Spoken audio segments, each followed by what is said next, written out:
चमकदार रोशनी उस पहाड़ी पर दिखाई दे रही थी जिसने पूरे इलाके को अपने आगोश में ले लिया। इस बीच ध्रुवांश और उसके साथियों की नजरें उस रोशनी में तैयार होती परछाई पर थी।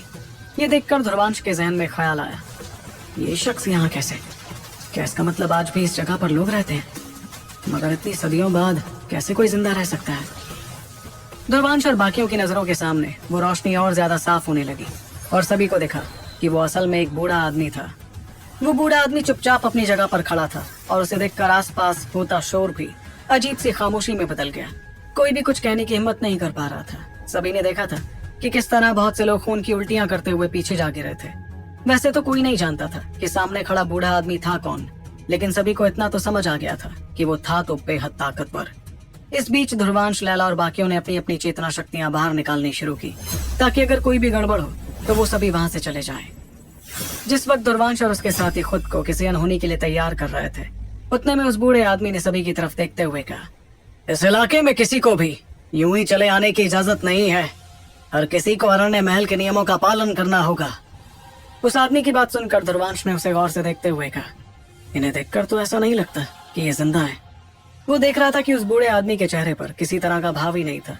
तब लाला ने भी उस आदमी के इस अंदाज को देखकर धीमी आवाज में कहा, लगता है कि ये अरण्य महल के किसी ऊंचे ओहदे के बुजुर्ग की आत्मा का सिर्फ एक अंश है जो उन्होंने यहाँ छोड़ कर रखा हुआ है इस खजाने की रखवाली के लिए। ये सुनकर कहीं न कहीं वनीता चैन की सांस लेने लगी। वो भी जानती थी कि अगर सामने खड़ा बुजुर्ग जिंदा होता तब तो कोई भी कुछ नहीं कर पाता। इतने में रूहान ने चेहरे पर परेशानी के साथ कहा, तुम लोगों ने देखा तो था कि इस बुजुर्ग ने आगे बढ़ने वालों का कितना बुरा हाल किया था। ऐसे में अगर ये हमारे रास्ते में रहेंगे तो हम कभी खजाने तक नहीं पहुंच पाएंगे। इस पर ध्रुवांश गहरी सोच में पड़ गया कि कैसे वो इस मुश्किल से बाहर निकले। तभी अचानक उसके जहन में एक बात आई जिसके चलते उसने हड़बड़ा कर कहा, एक मिनट, इन्होंने अभी अभी कहा था कि हर किसी को अरण्य महल के नियमों का पालन करना होगा। कहीं ऐसा तो नहीं कि खजाने तक जाना सिर्फ उसके लिए वर्जित है जो इन नियमों को ना माने और जो इन नियमों के हिसाब से चले उसे शायद खजाने तक पहुंचने दिया जाए। ध्रुवांश की बात सुनकर उसके साथी काफी हैरान हो गए, जिसके बाद उन्होंने कहा, हाँ, लेकिन हम में से कौन अरण्य महल के नियमों के बारे में जानता है? इस दल को खत्म हुए ही सदियां बीत चुकी हैं। ऐसे में आखिर हम कैसे उसके नियमों के हिसाब से चल पाएंगे? उनकी बातों पर ध्रुवांश भी अपना सर हिलाने लगा क्योंकि उसे भी कुछ समझ नहीं आ रहा था। मगर फिर वो गौर से रोशनी से तैयार हुए उस बुजुर्ग को देखता गया। जिस वक्त हर कोई हैरान परेशान था, उतने में बुजुर्ग शख्स ने गूंजती हुई आवाज में कहा, अरण्य पहाड़ी पर कुल मिलाकर 9 पड़ाव हैं। जितना ऊंचा पड़ाव उतना ही ऊंचा खजाना वहां मौजूद है। लेकिन हर बेशकीमती खजाने के लिए रखवाली करने वाला एक पुतला भी मौजूद है। उस चेतना पुतले को हराकर ही वो खजाने हासिल किए जा सकते हैं। और जो भी योद्धा इन पुतलों से हार जाएगा उसे आधे साल के लिए यहीं कैद होना पड़ेगा। यही उसकी सजा होगी। बिना ताकत के अनमोल खजाना हासिल करने की इच्छा अपने मन में लाने की। अब जाकर ध्रुवांश और बाकियों को अरण्य महल के नियम समझ आने लगे। मगर हर कोई सजा के बारे में सुनकर हैरान था। आखिर कौन चाहता कि उन्हें आधे साल के लिए कैद कर दिया जाता, क्योंकि तब तक तो शक्तिशाली अकादमी प्रतियोगिता भी खत्म हो जाती। इतने में वनीता ने भी चेहरे पर हल्की परेशानी के साथ कहा, ऐसा लगता है कि ये नियम इसलिए बनाए गए थे ताकि अरण्य महल के योद्धा बिना ताकतवर हुए खजाने हासिल करने के बारे में ना सोचे। अरण्य महल तो पूरी तरह तबाह हो गया, मगर शायद ये चेतनांश पहले जैसा ही है। इसलिए ये लोगों को घुसपैठिया नहीं बल्कि अरण्य महल का योद्धा ही मान रहा है। इस पर ध्रुवांश ने मुस्कुराते हुए कहा, इसका मतलब जो भी योद्धा इन रखवाली करने वाले पुतलों को हरा देंगे वो खजाना हासिल कर लेंगे। लेकिन अगर कोई हारा तो वो आधे साल के लिए यहीं पर कैद हो जाएगा। मगर ये पुतले आखिर हैं कितने ताकतवर? ध्रुवांश ये बात इसलिए कह रहा था क्योंकि अगर पुतलों की ताकत बहुत ज्यादा खतरनाक होती तब शायद ध्रुवांश को सूर्य वेग पौधा हासिल करने का ख्वाब छोड़ना पड़ता। आखिर वो इस जगह पर अगला आधा साल बिताने के लिए तैयार जो नहीं था। वहीं उसकी बात सुनकर वनीता और बाकी लोग भी हामी भरने लगे और इंतजार करने लगे पुतलों के सामने आने का। जिस वक्त वो लोग इस बारे में बात कर रहे थे, उस बीच बूढ़े आदमी के आसपास ढेर सारी रोशनियां इकट्ठा होने लगी, जिसमें से एक परछाई बाहर आती दिखी। कुछ पलों बाद वहां मौजूद लोगों को अच्छी तरह सारे पुतले नजर आ रहे थे, इसलिए सभी ने देखा कि वो पुतले पूरी तरह से काले थे। इन पुतलों के शरीर में रहस्यमयी लकीरें बनी थी, मगर उनकी शक्तियां बिल्कुल भी समझ नहीं आ रही थी। इससे ध्रुवांश और उसके साथी समझ गए कि जरूर इन पुतलों की शक्तियां उस बूढ़े आदमी ने छुपा दी थी। पर एक बात तो साफ थी कि जो पुतला जितना ऊपर था वो उतना ही ज्यादा ताकतवर भी होता। ध्रुवांश इन पुतलों को देखने के बाद गौर करने लगा कि उस पहाड़ी पर कुल मिलाकर 9 पड़ाव थे। और सबसे ऊपरी दोनों पड़ावों पर फिलहाल कोई पुतला नहीं था। जाहिर सी बात थी कि कोई भी योद्धा इन दोनों पड़ावों पर गया ही नहीं था, इसलिए वहाँ कोई पुतला बाहर ही नहीं आया। इस बीच बूढ़े आदमी की बात सुनकर पड़ावों पर कैद योद्धाओं के चेहरों पर घबराहट दिखने लगी। कोई भी अगले आधे साल तक उस जगह पर कैद नहीं रहना चाहता था। इतने में एक योद्धा ने हिम्मत जुटाकर सीधे पड़ावों से जाने की कोशिश करते हुए कहा, मुझे नहीं लगता कि पुतले इतने सालों बाद भी इतने ज्यादा ताकतवर होंगे कि मुझे यहाँ रोक सके। वो लड़का 5वें पड़ाव पर था और बेइंतहा शक्तियां अपने शरीर से निकालते हुए कैद से खुद को आजाद करने लगा। इस दौरान एक पुतला चलकर उसके पास आया, मगर उस लड़के ने पुतले पर एक जोरदार हमला कर दिया। लाल रंग की शक्तियों का वो हमला सीधे उस पुतले की तरफ गया, मगर उस पुतले ने तो हमले से बचने की कोशिश भी नहीं की और उसने भी एक हमला करते हुए उस लड़के के हमले का सामना किया। जैसे ही दोनों हमले एक दूसरे से टकराए तो एक जोरदार धमाका हुआ, जिसकी वजह से वो लड़का खून की उल्टियां करते हुए जमीन पर गिर गया। हर कोई इस वक्त खामोश था और बहुतों की आंखों में तो हैरानी भी थी। आखिर उस पुतले ने एक ही हमले में उस विकट वीर का इतना बुरा हाल जो कर दिया था। तभी उस बुजुर्ग की आवाज एक बार फिर सन्नाटे को तोड़ती हुई सुनाई पड़ी, योद्धा चुनौती में नाकाम हुआ, सजा आधे साल की कैद। उस बूढ़े आदमी ने अपना हाथ लहराया और अचानक रोशनियों से बनी बेड़ियां एक झटके में उस जख्मी लड़के के शरीर को जकड़ने लगी। वो लड़का इस वक्त चिल्लाता गया कि कोई उसे बचा ले, मगर किसी ने भी आगे बढ़ने की हिम्मत नहीं की। देखते ही देखते 5वें पड़ाव की जमीन खुलने लगी और वो लड़का खिंचते हुए सीधे जमीन के अंदर चला गया। इस दौरान उसकी दर्दनाक चीखें सुनाई दे रही थी, मगर उसके अंदर जाते ही वो जमीन वापस पहले जैसी हो गई। पूरे इलाके में खौफनाक खामोशी छा गई थी, जिसमें अनगिनत योद्धाओं के चेहरों का रंग पीला पड़ गया। खास तौर पर सबसे बुरी हालत उनकी थी जो फिलहाल पड़ावों पर फंसे हुए थे। तभी कुछ लोगों ने जैसे तैसे अपनी शक्तियों के इस्तेमाल से आजाद होकर भागना शुरू कर दिया। इस दौरान वो लोग चिल्लाने लगे, हमें नहीं चाहिए कोई खजाना, हमें जाने दीजिए। लेकिन इन लोगों को वहां से भागते देख उस बूढ़े आदमी ने बिना किसी भाव के चिल्लाया, चुनौती का मैदान छोड़कर भागना चुनौती हारने से भी ज्यादा निंदनीय है। तुम सभी नाकाम रहे, सजा 1 साल की कैद।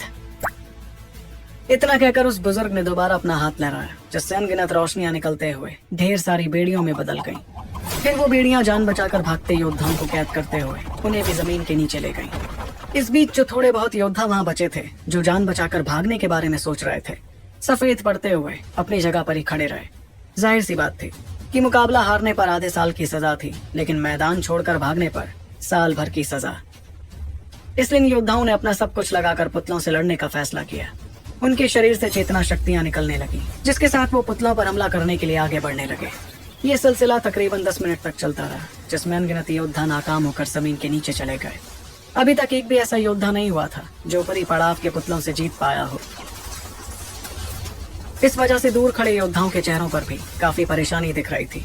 किस्मत से कुछ लोग ज्यादा आगे नहीं जा पाए थे, इसलिए उनका सामना निचले पड़ाव के कमजोर पुतलों से हुआ, जिन्हें इन योद्धाओं ने हरा दिया। जब वो मुकाबला जीत जाते तो वो जिस रोशनी में ढके हुए थे वो धीरे धीरे गायब होने लगती। कुछ योद्धा तो इतने खौफजदा थे कि वो जीतने पर इनाम लेना तक भूल गए और बस अपनी जान बचाकर भागते गए। ध्रुवांश ने निचले पड़ावों के मुकाबलों पर कोई ध्यान नहीं दिया। उसका पूरा ध्यान तो 7वें पड़ाव पर था, जहाँ उसने एक भ्रामक वीर को लड़ते हुए देखा। उन दोनों का वो मुकाबला आधे घंटे तक चला, जिसमें उस लड़के ने अपनी सारी शक्तियां खर्च कर दी थी। इसके बावजूद वो मुकाबला जीत नहीं पाया। किस्मत से उसकी शक्तियां जब पूरी तरह से खर्च हो गईं, तब पुतले के सीने पर ढेर सारी दरारें आ गई थीं और वो सही तरह से चल भी नहीं पा रहा था। इससे साफ हो गया कि वो पुतला काफी बुरी तरह जख्मी था और लड़ने की हालत में भी नहीं था।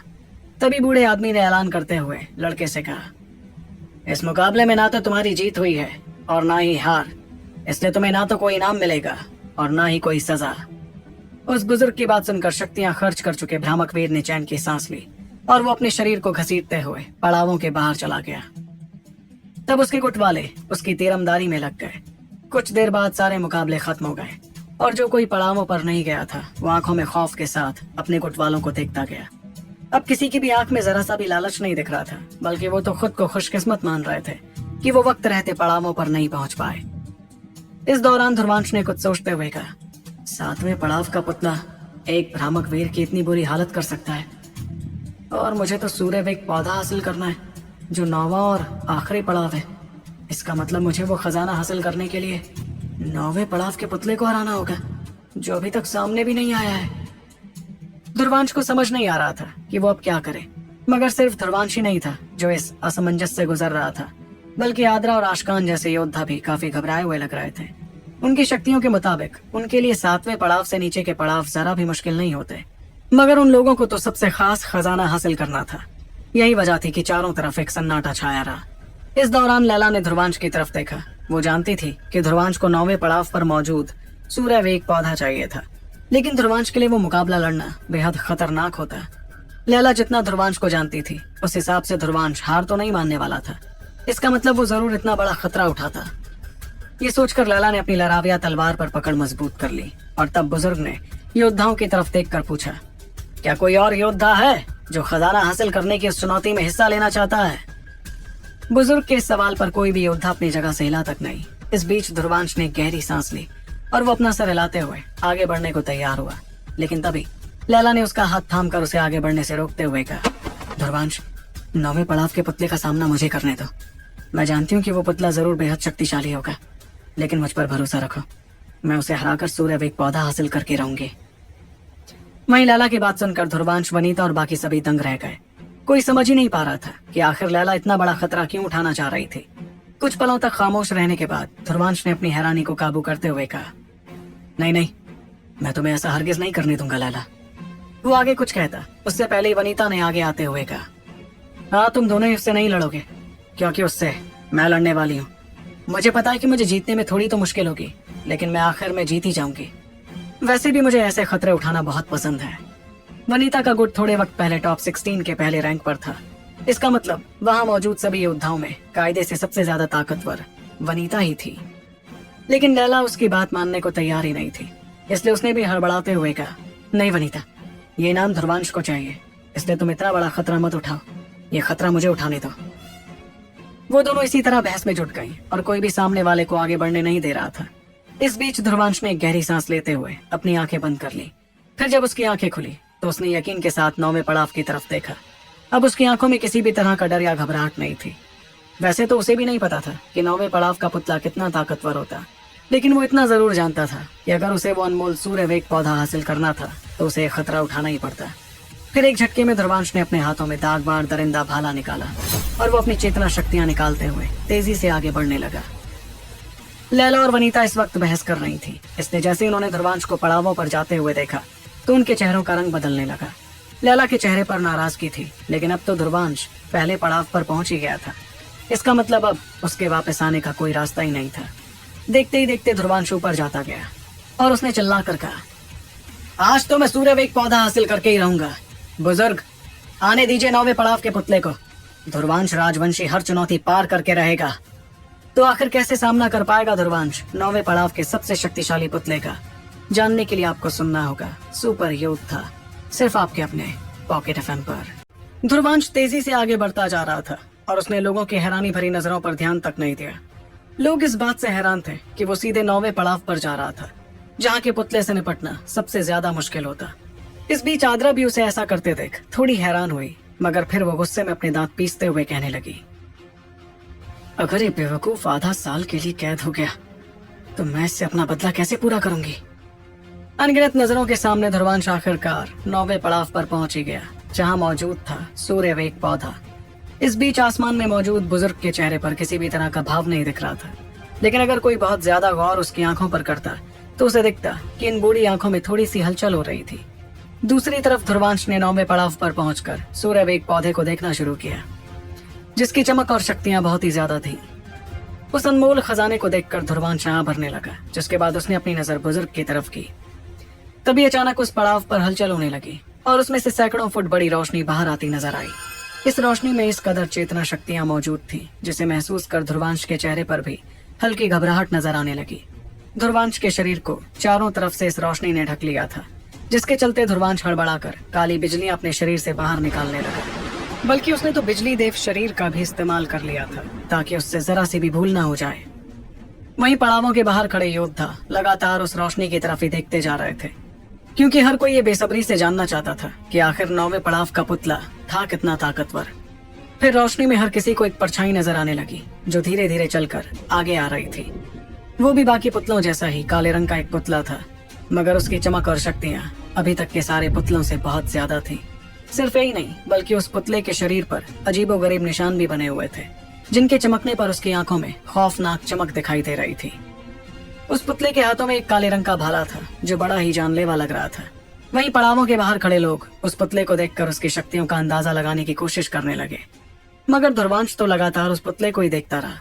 फिर ध्रुवांश ने भी अपने हाथों में दागबार दरिंदा भाला निकाला और चेहरे पर हल्की परेशानी के साथ कहने लगा, यार ये पुतला तो अनंतवीर जितना ताकतवर निकला। अमोघनाथ बनने के ठीक पहले आता था अनंतवीर रैंक, और इस रैंक में भी 3 पड़ाव होते थे। ऐसे में सामने खड़ा पुतला किस पड़ाव का अनंतवीर था, ये बात ध्रुवांश को समझ नहीं आ रही थी। इस बीच दूर खड़ी लैला और वनीता ने एक साथ आं भरते हुए कहा, पहले पड़ाव का अनंतवीर। वो दोनों ही ताकतवर खानदानों से आती थी, इसलिए वो ध्रुवांश से ज्यादा जल्दी उस पुतले की असली शक्तियों का पता लगा पाई। इतने में वनीता के चेहरे पर हल्की परेशानी दिखने लगी, जिसके साथ उसने कहा, इस अरण्य महल ने तो सच में ध्रुवांश के लिए चीजें मुश्किल कर दी हैं। अगर ये हार गया तो हम क्या करेंगे? ध्रुवांश फिलहाल सिर्फ एक विकट वीर था, और अगर उसके सारे पैतरे गिन भी लिए जाते तो भी एक पहले पड़ाव के अनंतवीर से लड़ना उसके लिए बहुत ही ज्यादा मुश्किल था। और अगर गलती से भी वो हार जाता तब तो उसे आधे साल के लिए जमीन के नीचे कैद होना पड़ता। वहीं वनीता की फिक्र भरी आवाज सुनकर लैला एक पल के लिए खामोश रही, जिसके बाद उसने कहा, मुझे इस पर पूरा भरोसा है। अगर ये हार भी गया तो मैं इस गुट को आखिरी राउंड तक पहुंचा कर रहूंगी। तब मैं अबरार को खत्म कर ध्रुवांश का बदला पूरा करूंगी, और उसके बाद इंतजार करूंगी इसके बाहर आने का। मेरे पास आधा साल तो आराम से है, भले ही उसके बाद शायद मैं कुछ ही दिन इसके साथ रह सकूंगी, लेकिन जिंदगी जीने के लिए तो कुछ लम्हे ही काफी होते हैं, फिर कुछ दिन तो बहुत है। उसकी बात से वनीता काफी ज्यादा हैरान और मजबूर हो गई, जिसके बाद उसने कहा, लैला मुझे समझ नहीं आता कि तुम इतनी ज्यादा काबिल योद्धा हो, फिर तुम इस लड़की में ऐसा क्या दिखता है जो तुम इसे इतना खास मानते हो? इस पर लैला मुस्कुराते हुए ध्रुवांश की तरफ देखती रही, मगर उसने कुछ नहीं कहा। कुछ पलों तक शांत रहने के बाद आखिरकार लैला ने वनीता की बात का जवाब दिया, सच्चाई, ये भले ही ऊपर से मस्खरा और अतरंगी लगता है, लेकिन अंदर से ये बेहद सच्चा, ईमानदार, मेहनती और मुझ पर यकीन रखने वाला इंसान है। एक लड़की को एक जीवन साथी में इससे ज्यादा और क्या ही चाहिए होता है। बल्कि वनीता, सच कहूं तो अगर तुम भी इसके साथ ज्यादा वक्त बिताओगी ना तो तुम्हें भी इससे प्यार हो जाएगा। ये कहते वक्त लैला के चेहरे पर शरारत भरी मुस्कुराहट थी, जिसे देखते ही वनीता ने तुरंत कहा, क्या मजाक करती हो तुम भी? मैंने बहुत से काबिल लोग देखे हैं, ऊपर से 5 महान अकादमियां तो कुछ भी नहीं है। पूरे लेवीरिया में इससे कई गुना ज्यादा काबिल, मेहनती, सच्चे लोग मिल जाएंगे। ये कहते वक्त वनीता की आंखों में थोड़ा गुरूर नजर आ रहा था। तभी अचानक 9वें पड़ाव में से बेहद खतरनाक चेतना शक्तियों की हलचल होने लगी। इस हलचल को देखते ही वनीता ने आगे कहा, क्या इन लोगों ने लड़ना शुरू भी कर दिया? दूसरी तरफ चेतना शक्तियों की हलचल 9वें पड़ाव पर होती गई। ध्रुवांश अपने हाथों में दागबार दरिंदा भाला पकड़े हुए था, और उसमें उसने काली बिजलियां भी इकट्ठा कर ली थी। इससे अलग सामने खड़ा पुतला कुछ देर के लिए तो खामोश रहा। उसके बाद उसके शरीर पर बने निशान एक बार फिर चमकने लगे, और वो बेहद तेज रफ्तार में ध्रुवांश पर हमला करने के लिए आगे बढ़ा। उसका शरीर अपनी जगह से इस तरह गायब हो गया कि किसी को भी कुछ नजर ही नहीं आया। इस बीच ध्रुवांश के चेहरे का रंग भी बदल चुका था, और वो थोड़ा घबराने लगा। इस घबराहट में उसने श्वेत वर्धक कला इस्तेमाल की, और वो खुद भी उस जगह से अलग हो गया। इतने में उसके कानों में एक अजीब सी आवाज सुनाई देने लगी, जिसके चलते उसने तुरंत अपने भाले को आसपास लहराना शुरू कर दिया। वो भाला एक खाली जगह पर किसी चीज से टकराया, जिसकी आवाज 9वें पड़ाव पर गूंजने लगी। वो टक्कर थी 2 भालों के टकराने की, जिसमें ध्रुवांश को महसूस हुआ कि उसका हाथ सुन पड़ने लगा। तभी ध्रुवांश ने अपने शरीर पर 5 बिजली निशान लाते हुए अपने आप को उस हमले के असर से जैसे तैसे बचाया। ध्रुवांश उस हमले से खुद को बचाने के लिए बेइंतहा बिजली इस्तेमाल कर रहा था। इसके बावजूद उसके चेहरे पर घबराहट दिख रही थी। उसके बाद तो उस पुतले ने अपने भाले से ताबड़तोड़ हमले करने जारी रखे, जिनका सामना करते हुए ध्रुवांश के चेहरे पर फिक्र और ज्यादा बढ़ने लगी। वहीं दूर खड़े लैला, वनीता और उसके बाकी साथियों के चेहरों पर भी घबराहट साफ दिखाई दे रही थी। ध्रुवांश की हालत पुतले के हमलों के सामने बिल्कुल अच्छी नहीं लग रही थी। इतने में अचानक शक्तियों का एक तूफान उस पड़ाव पर नजर आया, और वो पुतला अपना भाला छोड़कर दोबारा गायब हो गया। इस बार वो ध्रुवांश के ठीक सामने आ गया था, और उसने अपने हाथों से ध्रुवांश के सीने पर एक जोरदार हमला कर दिया। ये देखते ही ध्रुवांश के चेहरे पर खौफ दिखाई देने लगा, और उसने भी अपना भाला छोड़कर तुरंत खुद को वहां से गायब किया। वो काले रंग की रोशनी में बदलकर वहां से काफी पीछे हो गया, ताकि खुद को जैसे तैसे पुतले के हमले से बचा सके। पर वो पुतला भी ध्रुवांश की उम्मीद से ज्यादा चालाक निकला। इसलिए ध्रुवांश के पीछे जाते ही वो पुतला भी दोबारा उसके करीब आ गया और उस पर हमला करने लगा। पीछा करने का ये सिलसिला कुछ देर तक चलता रहा, और तब ध्रुवांश को समझ आया कि वो उस हमले से बच सकता था। इसलिए आंखों में खूंखार चमक के साथ उसने उस बेहद शक्तिशाली हमले का सामना करने का फैसला लिया। फिर बेइंतहा शक्तियां अपने शरीर से निकालते हुए ध्रुवांश ने अपने ठीक पीछे तारों से जगमगाता आसमान तैयार किया, जिसमें 4 शक्तिशाली तिलिस्मी जानवर तैयार होकर पुतले के हमले से जाकर टकरा गए। हमलों की उस टक्कर पर एक बार फिर उस जगह पर चेतना शक्तियों का तूफान फैलने लगा। ध्रुवांश का वो हमला महज एक पल के लिए ही रहा होगा, जिसके बाद वो तबाह हो गया। आखिर में पुतले का हमला जाकर सीधे ध्रुवांश के सीने से टकरा गया। इस झटके से ध्रुवांश उड़ते हुए काफी पीछे जा गिरा और उसकी हालत बिल्कुल भी अच्छी नहीं लग रही थी। ध्रुवांश की ऐसी हालत होते देख आसपास मौजूद लोगों के बीच खलबली मच गई। वहीं ध्रुवांश जमीन पर गिरने के बाद जैसे तैसे खड़ा हुआ और उसने दर्द भरे चेहरे के साथ दूर खड़े पुतले को देखा। ध्रुवांश के मुंह से खून निकल रहा था, मगर इसके बावजूद उसने गुस्से में कहा, मुझे मारेगा? रुक जा पुतले, अगर आज मैंने तुझे पुतले से पुतली नहीं किया ना, तो मैं भी यहाँ से कहीं नहीं जाने वाला। ये कहते ही उसने अपना हाथ सामने किया और दूर दिखाई देता दागबार दरिंदा भाला तेजी से उसके हाथों में आ गया। फिर तेज रफ्तार में आगे बढ़ते हुए ध्रुवांश ने बखूबी उस पुतले पर भाले से हमला कर दिया। इस दौरान उसके हाथों से काली बिजली भी निकल रही थी, जिससे वो 2 हमले उस पुतले पर एक साथ कर पाया। मगर वो पुतला उसकी उम्मीद से ज्यादा शातिर निकला। उसने हवा में उछलकर अपने दोनों पैरों से ध्रुवांश के दोनों हमलों का सामना किया। उसके पैरों में इतनी ज्यादा मजबूती थी कि दागबार दरिंदा भाला उड़ते हुए बहुत पीछे जा गिरा। मगर काली बिजलियों ने पुतले के एक पैर पर जोरदार वार कर दिया, जिससे वो पुतला थोड़ा लड़खड़ाने लगा। दूर खड़े हर किसी ने 9वें पड़ाव पर होता वो घमासान मुकाबला देखा। वो समझ रहे थे कि इस मुकाबले में पुतले का पलड़ा थोड़ा भारी पड़ रहा था। इस बीच वनीता ने धीमी आवाज में कहा, ध्रुवांश को देखकर तो लग रहा है कि वो जख्मी हो गया है। अगर यही चलता रहा तो वो बहुत जल्द ये मुकाबला हार जाएगा। उसे भ्रामक वीरों से लड़ने का तजुर्बा है, लेकिन एक अनंत वीर की शक्तियां तो बहुत ज्यादा होती हैं। ऊपर से ये पुतला लोहे का बना है, इसलिए इसे किसी भी तरह का दर्द भी महसूस नहीं होता। ध्रुवांश भले ही इतने शक्तिशाली पुतले के सामने भी अभी तक मुकाबले में टिका हुआ था, मगर मौजूदा हालात उसके लिए कहीं से भी अच्छे नहीं लग रहे थे। तब लाला ने भी अपना सर हिलाते हुए कहा, मुकाबले में जीतना मुश्किल तो है, लेकिन जब तक मुकाबला खत्म नहीं हो जाता तब तक ये कहा नहीं जा सकता कि मुकाबला किसने जीता है। दूसरी तरफ 9वें पड़ाव पर ध्रुवांश अपने मुंह से खून की छींटे पोंछने लगा, जिसके बाद उसने कहा, अरे बापू रे, इससे निपटना तो बहुत मुश्किल है यार। चल ध्रुवांश, जल्दी कोई तरीका सोच। उसके चेहरे पर काफी परेशानी दिख रही थी, जबकि उससे बिल्कुल अलग पुतले के चेहरे पर तो कोई भाव ही नहीं था, बल्कि वो तो एक बार फिर अपनी जगह से गायब हुआ और ध्रुवांश की तरफ बढ़ने लगा, एक और जबरदस्त हमला करने के लिए। इस बीच ध्रुवांश ने अपने हाथों की सील बदलनी शुरू की, जिससे आसमान में बेनतहा चेतना शक्तियां फैल गईं। इन चेतना शक्तियों से जल्दी 2 काले रंग के कमल तैयार हुए, जो नीचे आते हुए उस पुतले की तरफ जाने लगे। ये देखकर वनीता ने फिक्र के साथ कहा, ध्रुवांश चेतना जाल का इस्तेमाल कर रहा है, लेकिन ये चेतना जाल इतना शक्तिशाली नहीं है कि किसी अनंत वीर के हमले को रोक पाए। इस बीच पुतले ने दोनों काले कमल अपने पास आते देख एक जोरदार मुक्का जड़ दिया, जिससे वो दोनों ही प्रलय कमल तबाह हो गए। उसके बाद वो पुतला आगे बढ़ता रहा, मगर ध्रुवांश तो अभी भी चेतना सील बनाता जा रहा था। जैसे जैसे वो सील बदलता गया, वैसे वैसे उस पहाड़ी पर मौजूद अनगिनत पेड़ों से हरे रंग की रोशनी निकलने लगी, जो सीधे ध्रुवांश के हाथों में इकट्ठा होती गई। ये नजारा देखकर हर कोई हैरान था, मगर तब लाला ने मुस्कुराते हुए कहा, पिछला चेतना जाल तो सिर्फ एक दिखावा था, ध्रुवांश का असली हमला तो अब होने वाला है। ध्रुवांश के हाथों में इकट्ठा होती रोशनियां देखते ही देखते एक विशाल काय बवंडर में बदलने लगी। उस बवंडर में ऐसी शक्तियां मौजूद थी जिसे महसूस कर बहुत से लोगों के चेहरों का रंग ही बदलने लगा।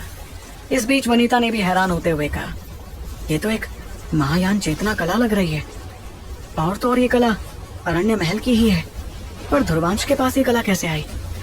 वनीता देख रही थी कि वो चेतना कला ध्रुवांश अपनी शक्तियों से नहीं, बल्कि आसपास मौजूद सभी पेड़ों की शक्तियों से तैयार कर रहा था। ऐसा तो सिर्फ महायान चेतना कला के जरिए ही किया जा सकता था। वो हैरान थी कि आखिर ध्रुवांश ने अरण्य महल की चेतना कला कैसे हासिल की थी।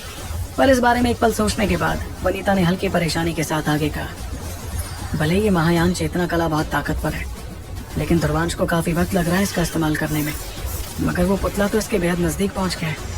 पता नहीं ध्रुवांश कैसे उसके इस हमले से बचेगा। इस बीच ध्रुवांश के हाथों से हरे रंग का बवंडर तैयार होता गया, जो तेजी से घूमने लगा था। उस बवंडर में इतनी ज्यादा ताकत थी कि उसके आसपास की जगह भी धुंधली पड़ने लगी। इतने में वो पुतला ध्रुवांश के काफी करीब आ गया और उसके सीने पर रोशनी जगमगाने लगी। फिर उसने अपने भाले का इस्तेमाल करते हुए बेझिझक ध्रुवांश पर हमला कर दिया। वो भाला सीधे जाकर बवंडर से टकरा गया। और तो और ध्रुवांश का वो हमला अभी तक पूरी तरह तैयार भी नहीं हुआ था। इतने में वो पुतला बिना भाले के आगे बढ़ने लगा, जैसे वो ध्रुवांश पर जानलेवा हमला करने वाला हो। पुतले की रफ्तार बहुत ही ज्यादा तेज थी, इसलिए वो खुद एक झटके में बवंडर के पास पहुंच गया। इस दौरान उसका वो भाला हरे रंग के बवंडर को चीरते हुए आगे बढ़ रहा था। वो हमला बेरहमी से ध्रुवांश के पास आया और तब ध्रुवांश ने अपने बिजली देव शरीर को पूरी ताकत के साथ इस्तेमाल कर दिया। इस वजह से वो अपना हाथ आगे कर उस भाले को जैसे तैसे रोक पाया। भले ही उसके हाथों से लगातार खून निकलता जा रहा था, लेकिन बिजली देव शरीर की मजबूती से वो कम से कम इस भाले का हमला तो रोक पाया। चांदी के रंग की चमक के साथ वो उस भाले को रोकता गया। जब पड़ावों के बाहर मौजूद लोगों ने नजारा देखा तो हैरानी के चलते हर कोई शोर मचाने लगा। किसी ने नहीं सोचा था कि ध्रुवांश अपने हाथों से भाले का वो हमला रोक सकता था। इस बीच लैला ने चेहरे पर मुस्कुराहट के साथ कहा, अब तो उसके पास वक्त है अपना हमला पूरा करने का। तो आखिर कैसे 9वें पड़ाव के शक्तिशाली पुतले को हराकर सूर्य वेग पौधा हासिल कर पाएगा ध्रुवांश, और क्या उसे हासिल करने के बाद वो बचा पाएगा इस खजाने को बाकी शक्तिशाली गुटों से? जानने के लिए आपको सुनना होगा सुपर योद्धा, सिर्फ आपके अपने पॉकेट एफएम पर। ध्रुवांश ने पुतले का भाला अपने हाथों से रोक दिया था, जिस वजह से उसके हाथों से लगातार खून निकलता रहा। इतना ही नहीं, बल्कि उसके अपने हाथ में बेइंतहा दर्द भी महसूस हो रहा था। किस्मत से विकसित बिजली देव शरीर की वजह से उसका हाथ 2 हिस्सों में नहीं हुआ। इस दौरान उसके सामने हरे रंग का शक्तिशाली बवंडर तैयार होता जा रहा था, जिसके तैयार होते ध्रुवांश ने मुस्कुराते हुए उस पुतले से कहा, अरण्य महल का पुतला है ना, अब देख मैं कैसे तेरे ही दल की चेतना कला से तेरा ही खेल खत्म करता हूँ पुतले। अरण्य चक्र का हमला। उसकी आवाज उस इलाके में गूंज रही थी और तभी तेजी से घूमता हरे रंग का बवंडर आयाम को चीरते हुए सीधे पुतले की तरफ बढ़ा। वो बवंडर इस वक्त एक बहुत बड़े चक्र में बदल गया था, जिसकी धार देखकर लोगों के रोंगटे खड़े हो गए। इस बीच ध्रुवांश की आंखों में बेरहमी बरकरार थी और उसका खून से रंग चुका हाथ अभी भी भाला पकड़े हुए था। वहीं आखिर में उसने देखा कि किस तरह उसका तैयार किया गया अरण्य चक्र सीधे जाकर उस पुतले से टकराने ही वाला था। ये देखकर ध्रुवांश के साथ ही खुश हो रहे थे, क्योंकि उस चक्र से टकराने पर वो पुतला 2 हिस्सों में बट जाता। वो हमला इतना ताकतवर था, मगर जैसे ही वो चक्र पुतले के पास पहुंचा, रहस्यमय अंदाज में काले रंग की रोशनी पुतले से बाहर निकली और वो पुतला वहां से गायब हो गया। इस वजह से वो चक्र आगे बढ़ते हुए एक पहाड़ से जाकर टकराया, मगर वो हमला नाकाम हो गया। ध्रुवांश के अभी तक के सबसे शक्तिशाली हमले को इस तरह नाकाम होते देख पड़ावों के बाहर मौजूद हर गुट आ भरने लगा। एक पल के लिए उन्हें भी अच्छा लगा था कि कोई इंसान ऐसे शक्तिशाली पुतले से जीत रहा था, मगर हमला नाकाम होने पर सभी को ध्रुवांश के लिए थोड़ा बुरा तो लगा। इस बीच किसी ने आ भरते हुए कहा, बेचारा ध्रुवांश, अब तो इसके जीतने का कोई रास्ता ही नहीं है। इस बीच रूहान और बाकियों के चेहरों का रंग भी सफेद पड़ने लगा। वनीता भी मजबूर दिख रही थी, लेकिन लैला तो शांत रहकर 9वें पड़ाव की तरफ ही देखती रही।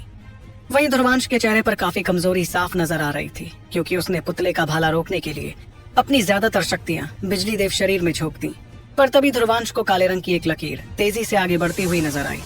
उसे देखकर ध्रुवांश ने मजबूरी भरी आवाज में कहा, ये पहले पड़ाव का अनंतवीर भी बहुत ज्यादा खतरनाक है यार, अब तो मेरा खेल खत्म। ध्रुवांश इस बारे में सोचकर काफी मजबूर महसूस करने लगा और आखिर में उसने अपनी आंखें बंद कर ली। सिर्फ यही नहीं, बल्कि अब तो उसके आसपास हरे रंग का बवंडर भी नहीं था जो ध्रुवांश को पुतले के हमले से बचा पाता। ये देखते ही वनीता के चेहरे का रंग बदलने लगा। अभी तक तो वो भी परेशान नहीं दिख रही थी, लेकिन अब उसे भी ध्रुवांश की थोड़ी फिक्र होने लगी। जहां अनंतवीर पुतले का अगला हमला उसका अब तक का सबसे शक्तिशाली हमला होने वाला था, वहीं ध्रुवांश ने तो अपना सारा बचाव अलग कर दिया था। इस बारे में सोचते हुए दूर खड़े आशकान ने हड़बड़ा कर कहा, यह बेवकूफ आखिर कर क्या रहा है? कैद से बचने के लिए क्या ये मरना चाहता है? तब आद्रा ने भी अपने दांत पीसते हुए ध्रुवांश की हरकत देख कर कहा, नहीं नहीं नहीं, ये मर नहीं सकता। अगर ये यहाँ मर गया तो मेरा बदला तो हमेशा हमेशा के लिए अधूरा ही रह जाएगा। लोगों की नजरों के सामने काले रंग की लकीर आसमान में आगे बढ़ते हुए ध्रुवांश की तरफ जाती देखी। वहीं ध्रुवांश के कानों में हवा की आवाज तेज होती गई और तभी अचानक उसके ठीक सामने काले रंग का वो पुतला आ गया। उस पुतले ने वहां पहुंचते ही अपने हाथों को मुट्ठी में बदल दिया, जिसके बाद उसने ध्रुवांश के सिर पर जानलेवा वार किया। वो हमला बहुत जल्द हुआ था, जिसकी रफ्तार देखकर भ्रामक वीरों के चेहरे भी बदल गए। तब रूहान ने घबराते हुए आवाज में खौफ के साथ कहा, सब खत्म हो गया। इस बीच वनीता की मुट्ठी भी कस चुकी थी और उसकी आंखों में बहुत ज्यादा फिक्र नजर आ रही थी। पुतले का हमला ध्रुवांश के बेहद नजदीक पहुंचता जा रहा था और तो और उस हमले की ताकत इतनी ज्यादा थी कि शायद वो ध्रुवांश के सिर के आर पार ही हो जाता। लेकिन ऐन वक्त पर ध्रुवांश की बंद आंखें खुल गईं और अजीबोगरीब अंदाज में उसने अपने हाथों की सील बदल ली। इसके तुरंत बाद ध्रुवांश जिस जगह पर खड़ा था वहां से हरे रंग की चौंधियाती हुई रोशनी बाहर आने लगी। जो सीधे जाकर काले पुतले से टकराई। उस रोशनी की टक्कर से वो पुतला अपनी जगह पर ही जम गया और देखते ही देखते उसकी मुट्ठी गायब होने लगी। अगले ही पल सभी की खौफ से भरी नजरों के सामने उस पुतले का शरीर दो हिस्सों में बट गया, जैसे कोई शक्तिशाली आरी उसके शरीर के आर पार हो गई थी। तब हर किसी ने देखा कि उसके शरीर को पार करने वाली रोशनी हूबहू वैसे ही हरे रंग के चक्र जैसी लग रही थी, जैसा चक्र कुछ पलों पहले नाकाम हुआ था। जब चारों तरफ सन्नाटा छा गया, तब ध्रुवांश ने मुस्कुराते हुए कहा, अभी तक जो कुछ हुआ वो तो सिर्फ दिखावा था। तुम लोगों को क्या लगा कि मैं सिर्फ एक ही चक्र तैयार कर सकता हूँ? असली हमला तो अब हुआ। पड़ावों के बाहर मौजूद हर गुट दंग रह गया था। सभी को लग रहा था कि ध्रुवांश पुतले के हमले से मरने वाला था, लेकिन उसकी इस चाल ने सभी के रोंगटे खड़े कर दिए और हर कोई पुतले के शरीर के दो हिस्सों को देखने लगा। इस बीच वनीता ने भी ध्रुवांश पर गौर करते हुए कहा, इसने जानबूझकर पिछला चक्र ऐसा बनाया था ताकि वो नाकाम हो जाए। मतलब इसके सबसे शक्तिशाली हमले के बाद उससे भी ज्यादा शक्तिशाली हमला बाकी था। वनीता के चेहरे पर भी बेइंतहा हैरानी दिख रही थी। ध्रुवांश अच्छी तरह से जानता था कि पुतले की रफ्तार कितनी ज्यादा तेज थी, इसलिए उसने पहला चक्र थोड़ा धीरे इस्तेमाल किया था। इस तरह पुतला उससे बचने में भी कामयाब रहा और ध्रुवांश के बेहद नजदीक भी आ गया। ये सब करते वक्त ध्रुवांश को पता था कि वो हमला नाकाम होने वाला था, इसलिए उसने दूसरा अरण्य चक्र पहले ही तैयार कर अपने सामने जमीन के नीचे छुपा दिया था। फिर उसके इशारे पर उस चक्र ने पुतले का काम तमाम कर दिया। तब लैला ने मुस्कुराते हुए कहा, ये हमेशा ऐसे ही करता है, इसकी हीरो बनने की आदत काफी पुरानी है। भले ही लैला के चेहरे पर मुस्कुराहट थी, मगर वनीता भी देख रही थी कि उसकी आंखों में अब जाकर वो सुकून दिख रहा था जो पहले नहीं था। इतने में वनीता ने भी चैन की सांस लेकर मुस्कुराते हुए कहा, मान गई मैं, ये लड़का वाकई चेतना पथ का जल्लाद होने के लायक है। और इसका ये हाल तब है जब इसे चेतना पथ से बाहर निकाल दिया गया था। अगर इसे चेतना पथ से बाहर नहीं निकाला होता तो पता नहीं इस वक्त ये कितना ज्यादा शक्तिशाली होता, और शायद आखिर में मैं जीत अपने नाम कर भी पाती या नहीं, ये भी सोचने की बात है। जाहिर सी बात थी कि ध्रुवांश ने आज जो ताकत और चालाकी दिखाई थी उसने सच में वनीता को काफी हैरान कर दिया था। इस बीच दूर खड़े आशकान की आंखों में भी हल्की चमक थी। वैसे तो वो ध्रुवांश को हारते देखना चाहता था, लेकिन ध्रुवांश ने जिस तरह अनंतवीर पुतले से मुकाबला किया वो वाकई आशकान के लिए खतरनाक था। इस बारे में सोचकर आशकान ने आ भरते हुए कहा, ये नई पीढ़ी आखिर इतनी काबिल कैसे? इस दानव की बराबरी तो सिर्फ एक ही दानव कर सकता है। अबरार, इस मनहूस को तुझे ही संभालना होगा। जहाँ आशकान की आंखों में बेरहमी दिख रही थी, वहीं आद्रा तो इस वक्त काफी हैरान थी। भले ही वो ध्रुवांश से नफरत करती थी, लेकिन ध्रुवांश की काबिलियत ने उसे भी सोचने पर मजबूर कर दिया था। जाहिर सी बात थी कि जो खूंखार लड़का किसी अनंतवीर पुतले की इतनी बुरी हालत कर सकता था, वो आद्रा को भी काफी मुश्किल में तो डाल ही देता। लेकिन आज तक ध्रुवांश ने आद्रा पर पूरी ताकत से वार नहीं किया था, सिर्फ खुद को उसके हमलों से बचाया था और अपनी बात समझाने की कोशिश की थी। इस दौरान ध्रुवांश हांफते हुए 9वें पड़ाव पर खड़ा था और पुतले के दोनों टुकड़ों को देख रहा था। फिर उसने अपने मुंह से खून की छींटें पोंछी और मुस्कुराते हुए कहा, चलो अच्छा है, ये बला तो टली। ऐसा कहते हुए उसने अपनी नजर सूर्यवेग पौधे की तरफ की जो अभी भी चमक रहा था। उसे देखकर ध्रुवांश मुस्कुराते हुए उस पौधे के पास गया और उसे हासिल करने लगा। लेकिन तभी उसके ठीक बगल में एक रोशनी चमकने लगी, जिसकी तरफ देखते हुए ध्रुवांश को पता चला कि उस रोशनी में अरण्य महल का वो बूढ़ा आदमी दिख रहा था। उस बूढ़े आदमी के अचानक इस तरह अपने बगल में आने से ध्रुवांश हड़बड़ाकर एक कदम पीछे हो गया। उसके चेहरे पर हैरानी और परेशानी थी, जिसके चलते उसने मन ही मन सोचा, अब ये यहाँ क्यों आ गए? कहीं ऐसा तो नहीं कि पुतले को हराने के बाद अब ये कहेंगे कि खजाना हासिल करने के लिए मुझे इन्हें भी हराना होगा। ऐसा सोचते वक्त ध्रुवांश की आंखों में घबराहट दिखने लगी। अनंतवीर पुतले के मुकाबले वो बूढ़ा आदमी काफी ज्यादा ताकतवर था। ऐसे में ध्रुवांश उसे तो बिल्कुल नहीं हरा पाता। क्या इसका मतलब अभी भी वो सूर्यवेग पौधा ध्रुवांश का नहीं हो पाता? इस बीच ध्रुवांश ने आवाज में इज्जत के साथ पूछा, देखिए बुजुर्ग, मैंने इस पड़ाव के पुतले को हरा दिया, इसका मतलब तो ये सूर्यवेग पौधा मेरा हुआ ना? उसके सवाल पर बूढ़े आदमी ने कोई जवाब नहीं दिया, बल्कि वो तो बस ध्रुवांश को ही देखता गया। बुजुर्ग के इस अंदाज को देखकर ध्रुवांश थोड़ा और घबराने लगा। इतना ही नहीं, अब तो उसे बुजुर्ग की आंखों में एक ऐसा भाव दिख रहा था जो पहले कभी नहीं दिखा था। अब वो बुजुर्ग सिर्फ एक आत्मा कांच नहीं बल्कि खुद आत्मा ही बन गया था। इतने में उस बुजुर्ग ने अपनी खामोशी तोड़ते हुए भारी आवाज में कहा, मैंने कभी नहीं सोचा था कि कोई हमारे अरण्य महल की महायान कला फिर से इस दुनिया में इस्तेमाल करेगा। ध्रुवांश के चेहरे पर हैरानी थी और वो महसूस करने लगा कि अपनी बात कहते वक्त वो बुजुर्ग थोड़े जज्बाती हो गए थे। लेकिन जज्बाती होने का मतलब ये भी था कि उस आत्मा में अब समझ भी आ गई थी, जिससे उसकी ताकत कई गुना ज्यादा खतरनाक हो गई थी। ये सोचते ही ध्रुवांश के चेहरे की घबराहट बढ़ने लगी, जिसे देखकर बूढ़े आदमी ने कहा, घबराने की कोई बात नहीं है। तुमने हमारे दल की ये महायान कला इस्तेमाल कर मेरी आत्मा की समझ को जगा दिया है। लेकिन इसी के साथ मेरी आत्मा भी कुछ ही पलों में हमेशा हमेशा के लिए गायब हो जाएगी। लड़के, तुम एक बहुत ही काबिल योद्धा हो। अफसोस कि तुम हमारे अरण्य महल के योद्धा नहीं हो। ध्रुवांश देख रहा था कि उस बूढ़े आदमी के आत्मा के चेहरे पर काफी मायूसी दिख रही थी, और क्योंकि वो कुछ ही पलों में हमेशा हमेशा के लिए गायब होने वाला था, इसलिए ध्रुवांश ने उसका दिल रखने के लिए कह दिया, अगर आप चाहते हो तो मैं आपके अरण्य महल का योद्धा बन सकता हूँ। ध्रुवांश भी जानता था कि यह मुमकिन नहीं था, क्योंकि वो प्राचीन दल पूरी तरह से खत्म हो चुका था। फिर भी बूढ़े आदमी का दिल रखने के लिए उसे ये कहने में कोई एतराज नहीं था। वहीं उसकी बात से बूढ़े आदमी के मायूस चेहरे पर हल्की मुस्कुराहट आ गई, जिसके साथ उसने कहा, नेक दिल वाले हो तुम। अपने तजुर्बे के चलते वो बूढ़ा आदमी भी समझ गया था कि ध्रुवांश वो बात सिर्फ उसका दिल रखने के लिए कह रहा था। तभी उस बूढ़े आदमी ने अपना हाथ लहराया, जिससे एक हरे रंग की रोशनी निकलकर सीधे ध्रुवांश के माथे के अंदर चली गई। अगले ही पल ध्रुवांश के माथे पर हरे रंग की लकीरें नजर आने लगी, जो कुछ ही पलों बाद गायब भी हो गईं। इतने में उस बूढ़े आदमी ने ध्रुवांश से कहा, तुमने अरण्य चक्र जरूर अरण्य तख्ती से हासिल किया होगा।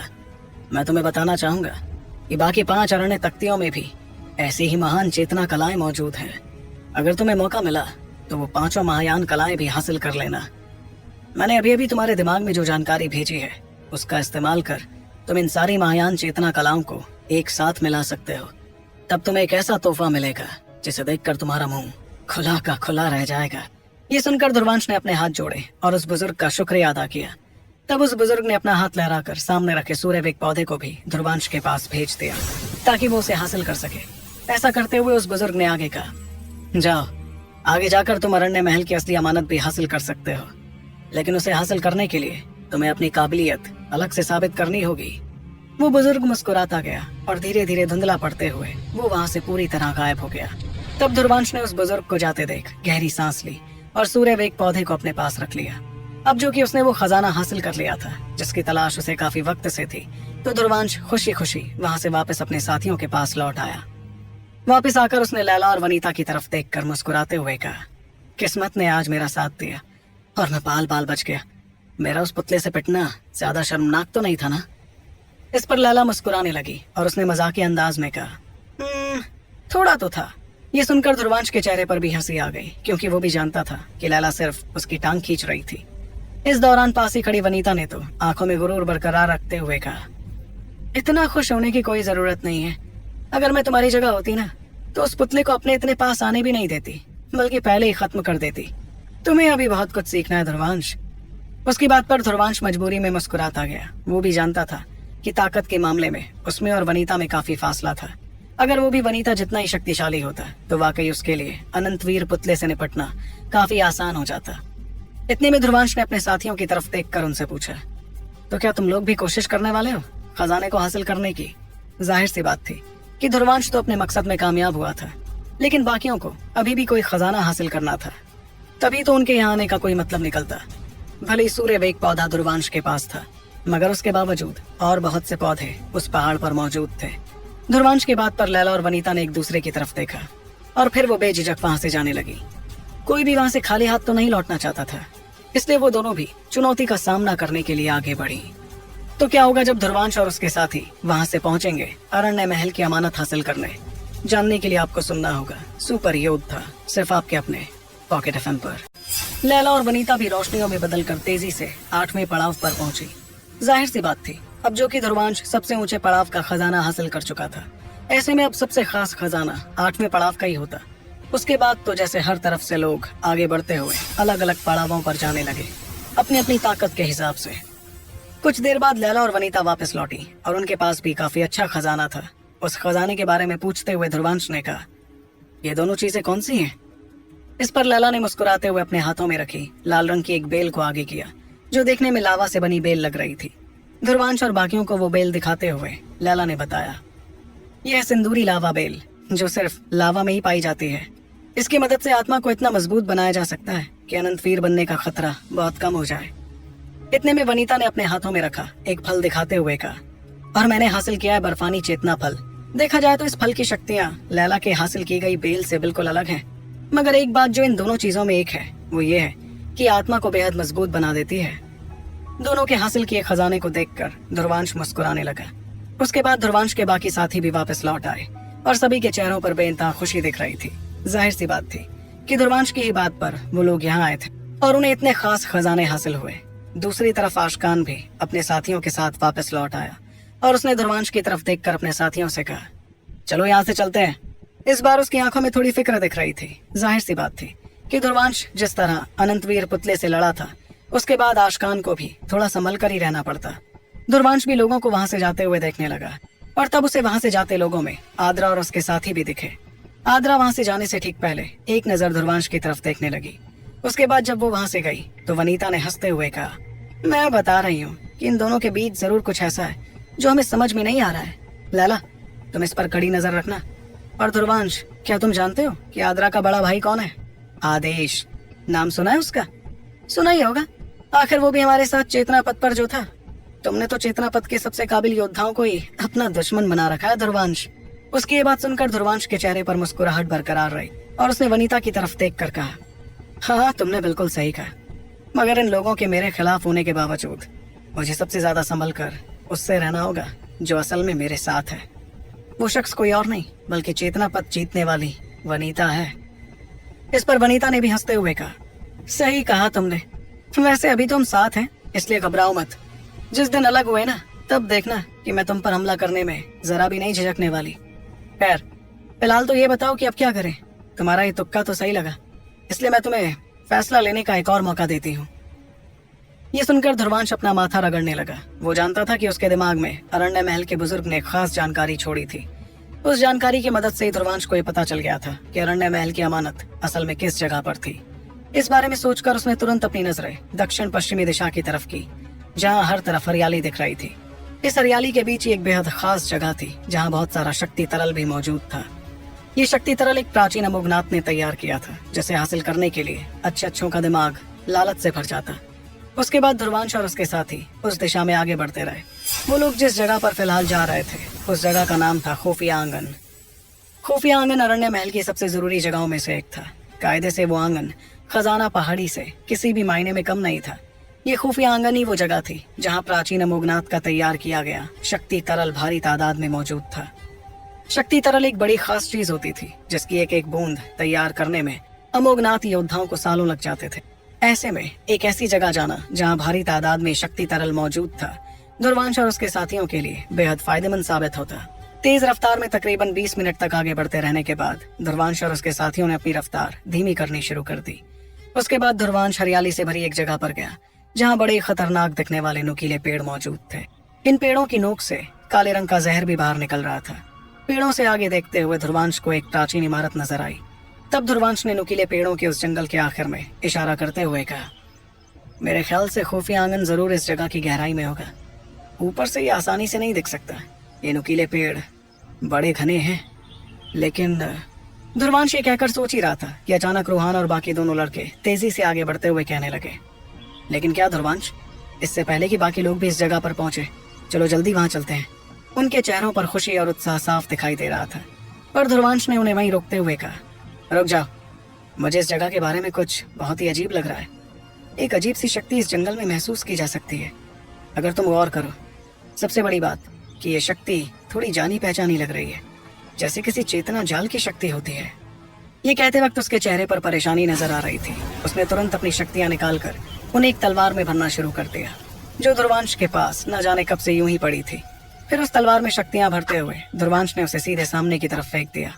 वो तलवार उड़ते हुए आगे जा रही थी, पर थोड़ा आगे पहुंचते ही अचानक हर तरफ से चेतना शक्तियों ने उस तलवार पर हमला कर दिया। अगले ही पल ध्रुवांश की वो तलवार गायब हो गई और हर किसी के चेहरे का रंग बदलने लगा। उस नजारे को देखते ही रूहान और बाकियों के मुंह डर के मारे खुल गए और वो भी देख रहे थे कि कितनी बुरी तरह वो तलवार गायब हो गई थी। इस बीच वनीता के चेहरे पर भी हैरानी थी और उसने भी हैरानी भरी आवाज में पूछा, आखिर यहाँ हो क्या रहा है? ध्रुवांश लगातार सामने की तरफ देखता जा रहा था जहाँ पर उसकी तलवार गायब हुई थी। तभी उसे उस जगह के ठीक पहले पेड़ों के पीछे थोड़ी हलचल महसूस हुई और उसने हड़बड़ाकर शक्तियों को रस्सियों में बदलकर उन्हें पेड़ के पीछे भेज दिया। तब वहां से एक लड़के की चीख सुनाई दी, जो ध्रुवांश की शक्तियों से बनी रस्सियों में फंसकर उनके पास खिंचता चला आया। उस लड़के को देखकर ध्रुवांश ने उससे पूछा, क्या तुम लोगों ने यहाँ कोई जाल बिछाया है? जल्दी बताओ कि यहाँ क्या चल रहा है, वरना मुझसे बुरा कोई नहीं होगा। ये कहते वक्त ध्रुवांश अपने हाथों में ढेर सारी काली बिजलियां इकट्ठा करने लगा, जिसे देखकर उस नौजवान ने हड़बड़ा कर कहा, बताता हूँ, देखो हम लोग किसी का नुकसान नहीं चाहते हैं, और हमने कोई जाल भी नहीं बिछाया है, बल्कि मैं और मेरे साथी तो खुद उस जाल में फंसने से बच रहे हैं, इसलिए हम पेड़ के पीछे छुपे हुए थे। देखो, इस इलाके में कोई आसानी से नहीं जा सकता, क्योंकि जैसे ही कोई उस जगह पर घुसेगा तो या तो वो खुद या उसकी चेतना शक्तियां गायब हो जाएंगी। ये सुनकर अचानक से ध्रुवांश को कुछ समझ आने लगा, जिसके बाद उसने कहा, अच्छा तो ये बात है, इसका मतलब यहाँ किसी ने चेतना शक्ति लुप्त जाल तैयार कर रखा है। अब मेरी समझ में आया कि मुझे वो शक्तियां पहचानी हुई क्यों लग रही थी। तब लैला ने भी वो नाम सुनकर आगे की तरफ ध्यान से देखते हुए कहा, चेतना शक्ति लुप्त जाल, जो जाल आगे बिछा है वो तो हमें महसूस ही नहीं हो रहा। इसका मतलब जरूर वो जाल किसी महान योगी ने तैयार किया है। ऐसा महान योगी शायद अरण्य महल का ही होगा। ध्रुवांश भी उसकी बात समझते हुए अपना सर हिलाने लगा। वो जानता था कि इतना खतरनाक चेतना शक्ति विलुप्त जाल तैयार करना किसी सत्य चेतक योगी के बस में ही था। तब ध्रुवांश ने कुछ सोचते हुए कहा, मेरे ख्याल से हम इस जंगल के ऊपर से उड़ते हुए तो बिल्कुल नहीं जा सकते, नहीं तो हम उस चेतना जाल में फंस जाएंगे और हमारी शक्तियां कुछ देर के लिए गायब हो जाएंगी। ऊपर से अगर हम इन नुकीले और जहरीले पेड़ों पर गिरे तब तो हमें मरने से कोई नहीं बचा पाएगा। इसके अलावा हम जमीन पर चलते हुए इस जंगल के अंदर भी चेतना शक्तियां इस्तेमाल नहीं कर पाएंगे। ये कहते वक्त ध्रुवांश के चेहरे पर परेशानी दिख रही थी और ऐसी ही परेशानी बाकियों के चेहरों पर भी थी। जाहिर सी बात थी कि शक्तियों के बिना हर कोई काफी मजबूर हो जाता। इतने में ध्रुवांश ने उस नौजवान को रस्सियों से आजाद किया, जिसे देखकर उस लड़के ने कहा, जहाँ हम लोग खड़े वहां तक तो तुम चल सकते हो, चेतना शक्ति लुप्त जाल उसके बाद ही शुरू होता है। वैसे एक और बात, मेरी सलाह रहेगी कि तुम लोग अंदर बिल्कुल मत जाओ। इस इलाके के आसपास की जगहों को अकादमी गठबंधन वालों ने अपनी भारी तादाद के चलते अपने काबू में कर रखा है, इसलिए तुम उनके खिलाफ तो हरगिज नहीं जीत पाओगे। ये लोग अपनी भारी तादाद का फायदा उठाकर इस जंगल के अंदर गए हैं, इसलिए बिना शक्तियों की भी जीत उनकी होगी।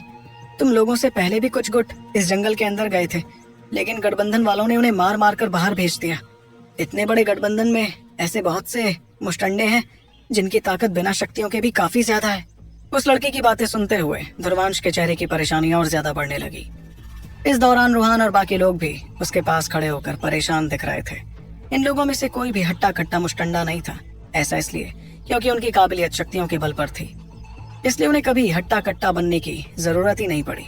लेकिन आज उनके सामने जो हालात थे वो काफी बुरे समझ आ रहे थे। लैला भी ध्रुवांश की तरफ देखती जा रही थी, क्योंकि उनका जंगल के अंदर जाना वाकई भारी तादाद और बिना शक्तियों के काफी मुश्किलें खड़ी कर देता। इस बीच ध्रुवांश लगातार नुकीले पेड़ों से भरे जंगल को देखता गया, जिसके बाद उसने आ भरते हुए कहा, तुम लोग यहीं मेरा इंतजार करना, मैं अकेले इसके अंदर जाऊंगा। ध्रुवांश ने जैसे ही जंगल के अंदर अकेले जाने की बात कही तो रूहान और बाकियों के चेहरों का रंग ही बदल गया। जाहिर सी बात थी कि गठबंधन के योद्धा बिना शक्तियों के ध्रुवांश के पूरे गुट पर भी हावी पड़ते। ऐसे में ध्रुवांश का अकेले अंदर जाना तो वो भी इतने सारे योद्धाओं के सामने एक तरह से बेवकूफी ही होती। चेतना शक्ति लुप्त जाल की वजह से ध्रुवांश को अंदर जाते ही छुपना पड़ता। इस बारे में सोचते हुए लैला ने चेहरे पर परेशानी के साथ कहा, अकेले? बिल्कुल नहीं, मैं तुम्हारे साथ अंदर जाऊंगी। माना कि मेरे शरीर की मजबूती तुम मर्दों जितनी नहीं है, लेकिन मुझे अपनी ये तलवार शक्तियों के बिना भी अच्छी तरह चलानी आती है।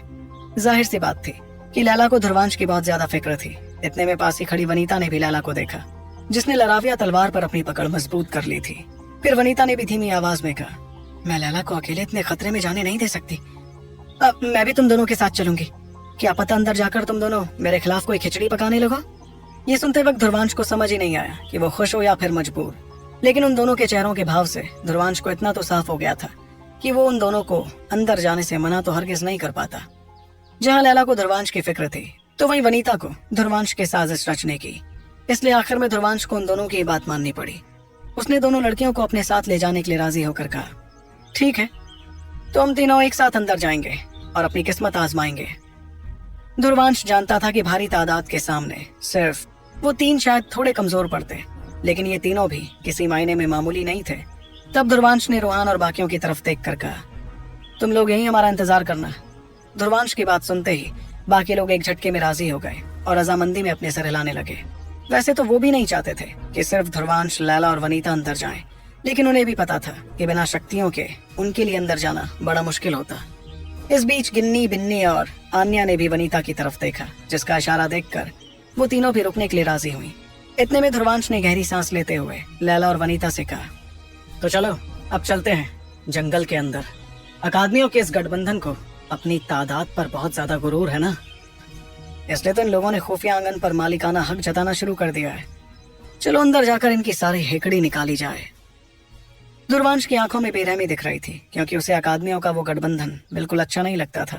ऐसे में चाहे उसे अंदर बिना शक्तियों के ही क्यों ना जाना पड़ता, वो गठबंधन वालों को सबक तो जरूर सिखा कर रहता। फिर अपना हाथ लहराते हुए वो लैला और वनीता के नुकीले पेड़ों से भरे उस जंगल के अंदर जाने लगा। देखते ही देखते वो लोग बाकियों की नजर से गायब हो गए। वो जंगल इतना ज्यादा घना था कि वहां कुछ साफ दिखाई भी नहीं दे रहा था। कुछ पलों बाद जैसे ही दुर्वांश ने उस जंगल पर कदम रखा जहां से उसकी तलवार गायब हुई थी, तो उसके चेहरे का रंग बदलने लगा। ऐसा इसलिए क्योंकि उसके शरीर में मौजूद चेतना शक्तियां इस तरह जम गई थीं, जैसे वो पूरी तरह गायब हो गई हों। इस एहसास के चलते दुर्वांश ने कोशिश भी की इन शक्तियों को बाहर निकालने की, मगर वो ऐसा करने में नाकाम रहा। तब उसने अपनी नजर वनीता और लैला की तरफ की, जिनके चेहरों पर भी उसके जैसी मजबूरी दिख रही थी। गायब हो चुकी शक्तियों के साथ दुर्वांश ने भरते हुए कहा, चलो तो एक बार फिर कमजोर रहकर चुनौतियों का सामना किया जाए। तो आखिर क्या होगा जब दुर्वांश, लैला और वनीता पहुंचेंगे खुफिया आंगन में? और क्या बिना शक्तियों के वो लोग सामना कर पाएंगे अकादमियों के गठबंधन की भारी तादाद में लोगों का और उनके बुरे इरादों का?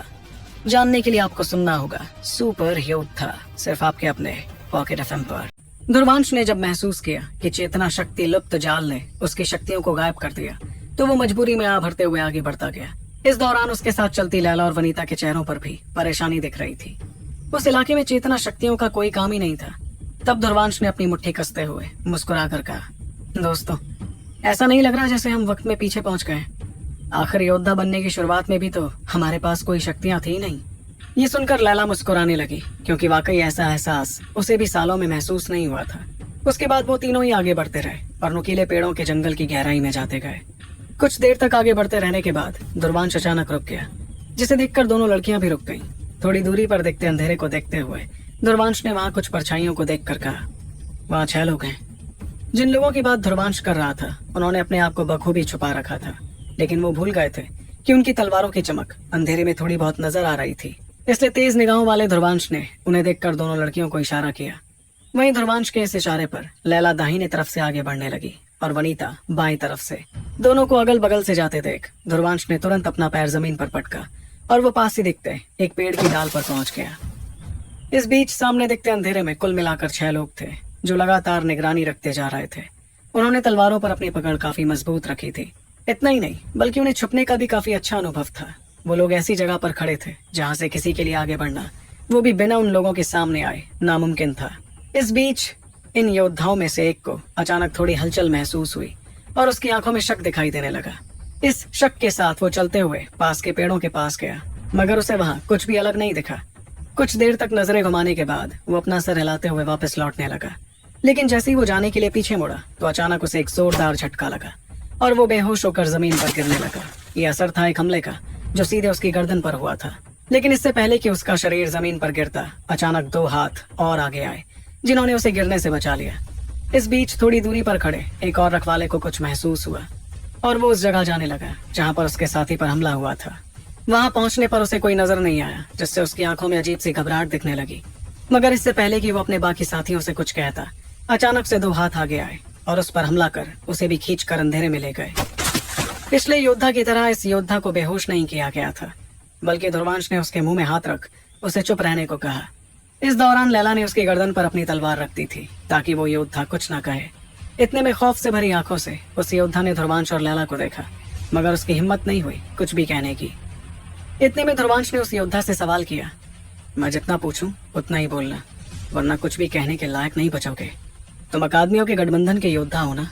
मुझे बताओ कि इस इलाके में तुम्हारे गठबंधन के कितने योद्धा इकट्ठा हुए हैं और वो योद्धा कहाँ कहाँ तैनात है? इन योद्धाओं के अलावा तुम्हारे वो तीनों लीडर्स भी कहाँ पर हैं? ये मुझे तुमसे अभी जानना है। चालाकी दिखाने की कोशिश मत करना, वरना तुम्हारी जिंदगी खत्म करने में हम एक बार भी नहीं झिझकने वाले। उसके बाद वो योद्धा दुर्वांश और बाकी दोनों को सारी जानकारी देने लगा, जिसके बाद उन्होंने उसे बेहोश कर पेड़ों के पीछे छुपा दिया। अब जो कि दुर्वांश और उसके साथियों के पास काफी जानकारी इकट्ठा हो गई थी, इसलिए वो लोग आगे बढ़ने लगे। उन्हें पता चल गया था कि मोयान, नारका और बाकी सारे योद्धा सीधे खुफिया आंगन की तरफ बढ़े थे और कुल मिलाकर इस जगह पर मौजूद गठबंधन के योद्धाओं की तादाद 200 के आसपास थी। और भले इतनी बड़ी तादाद वाले योद्धाओं की शक्तियां ज्यादा नहीं थी, मगर उनके लिए अच्छा था कि ऐसी जगह पर अच्छे खासे शक्तिशाली योद्धाओं की भी शक्तियां गायब हो जाती थी। इतने में दुर्वांश ने लैला और वनीता की तरफ देखते हुए कहा, अगर मेरा शक सही है तो मोयान, नारका और उनके बाकी साथी जरूर खुफिया आंगन तक पहुंच गए होंगे। हमें आने में थोड़ी देर हो गई, लेकिन मुझे ये भी लगता है कि अरण्य महल ने जरूर उस खास जगह पर कोई ना कोई कवच तो चढ़ाया होगा, जिसे बिना शक्तियों के तोड़ना बहुत ज्यादा वक्त लगाएगा। गठबंधन के पास कुल मिलाकर 200 योद्धा हैं, जो खुफिया आंगन के आसपास की सारी जगह में तैनात होंगे। इसका मतलब अगर हमें वहां पहुंचना है तो बहुत से योद्धाओं से तो टकराना ही पड़ेगा। इतने सारे योद्धाओं से टकराना, वो भी बिना हमारी शक्तियों के, मुश्किल तो रहेगा। इसलिए बताओ कि क्या तुम दोनों अभी भी मेरे साथ आगे जाना चाहती हो? उसके सवाल पर लैला और वनीता दोनों एक दूसरे की तरफ ही देखने लगी, जिसके बाद उन्होंने सिर हिलाते हुए कहा, शक्तियां नहीं हुई तो क्या हुआ, हमारा दिमाग तो अभी भी हमारे साथ है। तो चलो अब हम आगे चलते हैं। उन दोनों का जवाब सुनकर ध्रुवांश मुस्कुराने लगा।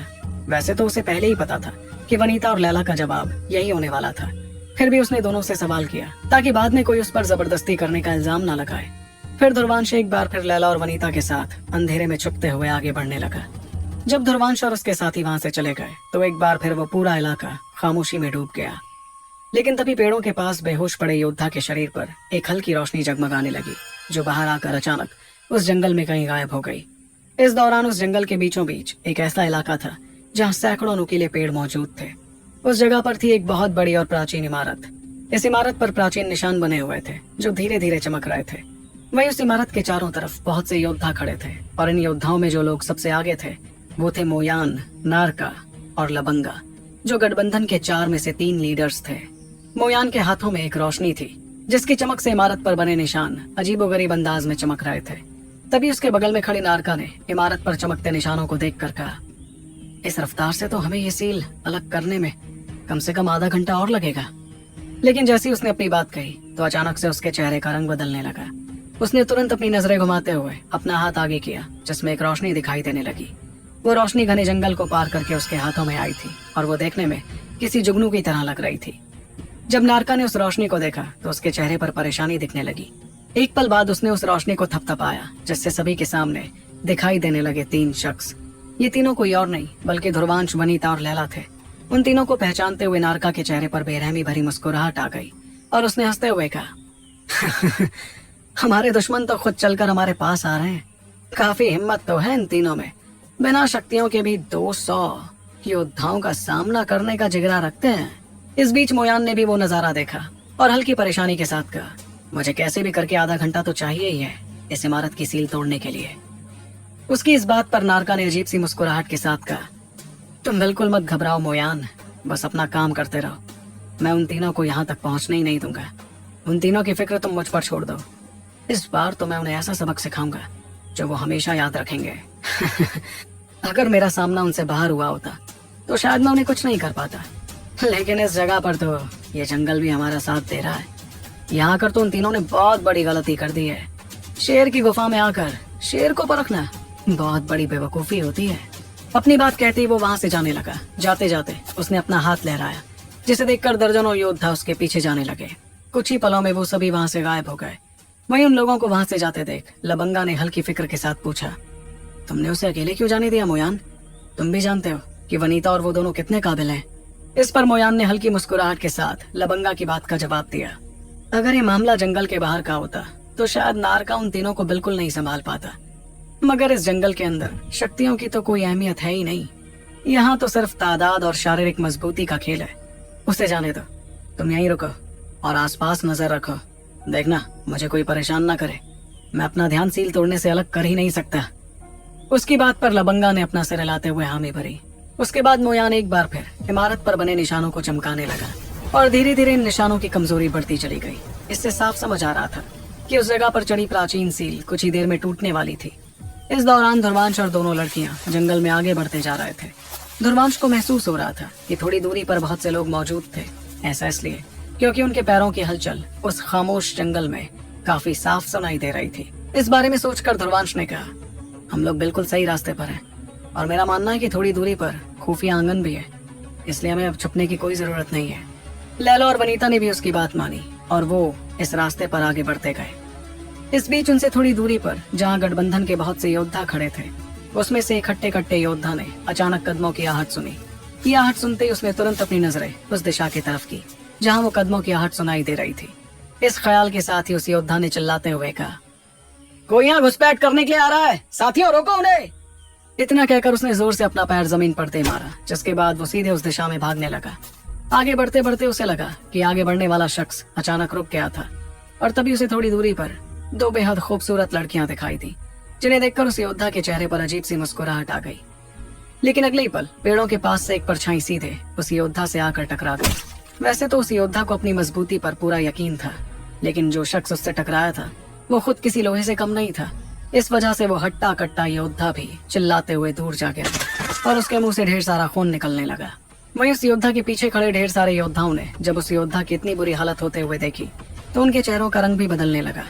कोई समझ नहीं पा रहा था कि इतने मजबूत शरीर वाला योद्धा एक ही झटके में इस तरह जख्मी कैसे हो सकता था। जिस वक्त वो लोग इस बारे में सोचते हुए हैरान हो रहे थे, उतने में ध्रुवांश धीरे धीरे उनके सामने दिखा। उसका शरीर फिलहाल काले रंग का लग रहा था, क्योंकि वो बिना शक्तियों के ही सही मगर अपनी बिजली देव शरीर चेतना कला इस्तेमाल कर रहा था।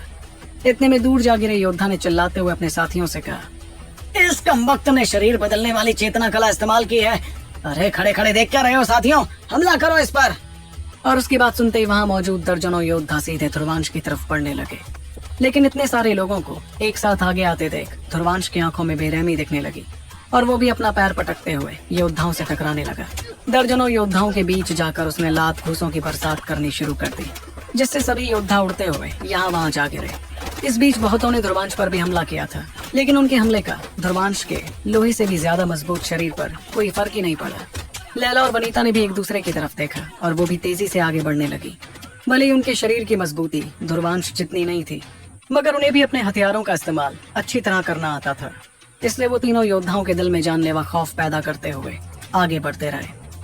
तकरीबन 10 मिनट तक इसी तरह आगे बढ़ते रहने के बाद उन तीनों ने न जाने कितने योद्धाओं को जख्मी कर यहाँ वहाँ फेंक दिया था। दर्द से कराते योद्धाओं को नजरअंदाज कर ध्रुवांश, लैला और वनीता आगे बढ़ते गए। इस बीच वनीता ने हल्की खींच के साथ कहा, चेतना शक्तियाँ इस्तेमाल ना कर पाना तो वाकई बहुत बड़ी बंदिश है। वो जानती थी कि अगर इस जंगल में ऐसी बंदिश ना होती तो वो महज हाथ लहराने भर से कितने ही योद्धाओं को जख्मी कर चुकी होती। वहीं उसके चेहरे की नाराजगी को देखकर ध्रुवांश मुस्कुराने लगा और वो जवाब में कुछ कहने ही वाला था कि अचानक उसके चेहरे पर थोड़ी परेशानी दिखी। उसने अपनी नजर सामने की तरफ की, जहाँ कुछ योद्धा धीरे धीरे चलकर वहीं आ रहे थे। पर कुछ ही पलों में इन योद्धाओं की तादाद 100 के आसपास हो गई, जिन्होंने ध्रुवांश और उसके साथियों को देखकर उन्हें हर तरफ से घेर लिया। जिस वक्त ध्रुवांश और बाकी दोनों इस मुश्किल को देख रहे थे, उतने में अचानक उन्हें एक अजीब सी हंसी सुनाई दी। इस हंसी के बाद उन्हें नजर आया कि नारका धीरे धीरे चलकर आगे आ रहा था। उसने जब ध्रुवांश की तरफ देखा तो नारका की आंखों में एक अजीब सी बेरहमी और गुरूर नजर आ रहा था। ध्रुवांश और उसके साथ खड़ी दोनों लड़कियों को देखने के बाद नारका ने हंसते हुए कहा, ध्रुवांश, वैसे तो तुम लोगों के पास अरण्य महल के और भी खजाने हासिल करने का मौका था, लेकिन तुम लोगों ने तो सीधे अपने ही पैर में कुल्हाड़ी मारने का फैसला कर लिया। कितनी जिद है तुम लोगों में, मगर भूलो मत कि यहाँ तुम्हारी शक्तियाँ किसी काम की नहीं होंगी। यहाँ हुक्म चलेगा भारी तादाद वाले का, जो फिलहाल तो हम हैं। कोई बात नहीं, अब जो कि तुम लोग यहाँ आई गए हो तो क्यों ना तुम्हारी थोड़ी खातिरदारी की जाए। साथियों, जाओ और हमारे इन मेहमानों की अच्छे से खातिरदारी करो। तो आखिर कैसे बिना शक्तियों के गठबंधन के इतने सारे योद्धाओं का सामना कर पाएंगे ध्रुवांश, लैला और वनीता? जानने के लिए आपको सुनना होगा सुपर योद्धा, सिर्फ आपके अपने पॉकेट एफएम पर। नारका ने ध्रुवांश पर हमला करने के लिए अपने साथियों को कहा ही था कि अगले ही पल सैकड़ों योद्धा आगे बढ़ने लगे। उनके एक साथ आगे बढ़ने पर वो जगह कांपने लगी थी, जिसे देखकर ध्रुवांश भी लड़ने के लिए तैयार हो गया। उसने गहरी सांस ली और तुरंत अपने शरीर को काला करते हुए आगे बढ़ने लगा। भले ही वो फिलहाल अपनी शक्तियां इस्तेमाल नहीं कर पाता, लेकिन उसके शरीर की मौजूदा मजबूती ऐसी नहीं थी कि कोई मामूली योद्धा उसका कुछ बिगाड़ सके। इसी के साथ वो परछाई में बदलकर सैकड़ों योद्धाओं की तरफ अकेला जाने लगा और उनसे जाकर टकरा गया। योद्धाओं की भीड़ में घुसते ही ध्रुवांश ने लात घूसों की बरसात करना शुरू कर दिया। उसके इन हमलों से जोरदार आवाजें सुनाई देती गईं और लोग जख्मी होकर उड़ते हुए पीछे जाते गए। इस दौरान उनके मुंह से इतना सारा खून निकल रहा था कि वो आगे लड़ने की हालत में ही नहीं बचे। इस बीच ध्रुवांश तो कहीं से भी थकता हुआ नहीं दिख रहा था, बल्कि वो तो हमले करता गया। भले ही ध्रुवांश इस वक्त बहुत से योद्धाओं के बीच था, मगर एक भी योद्धा उसका कुछ नहीं बिगाड़ पा रहा था। इस बीच लैला और वनीता ने भी अपने अपने हथियारों का इस्तेमाल करते हुए योद्धाओं पर हमले करना जारी रखा। जंगल में योद्धाओं की दर्दनाक आवाजें सुनाई देती गईं और एक के बाद एक योद्धा धराशायी होते गए। जब दूर खड़े नारका ने देखा कि वो तीनों कितनी बखूबी योद्धाओं की टोली से जीत रहे थे, तो भी उसे कोई फर्क नहीं पड़ा। बल्कि उसने तो चेहरे पर हल्की मुस्कुराहट के साथ कहा, वाकई कमाल है ये लोग। अगर मैं इन तीनों में इस वनीता को हरा दूं, तब तो मेरा नाम इस शक्तिशाली अकादमी प्रतियोगिता में हर तरफ गूंजने लगेगा।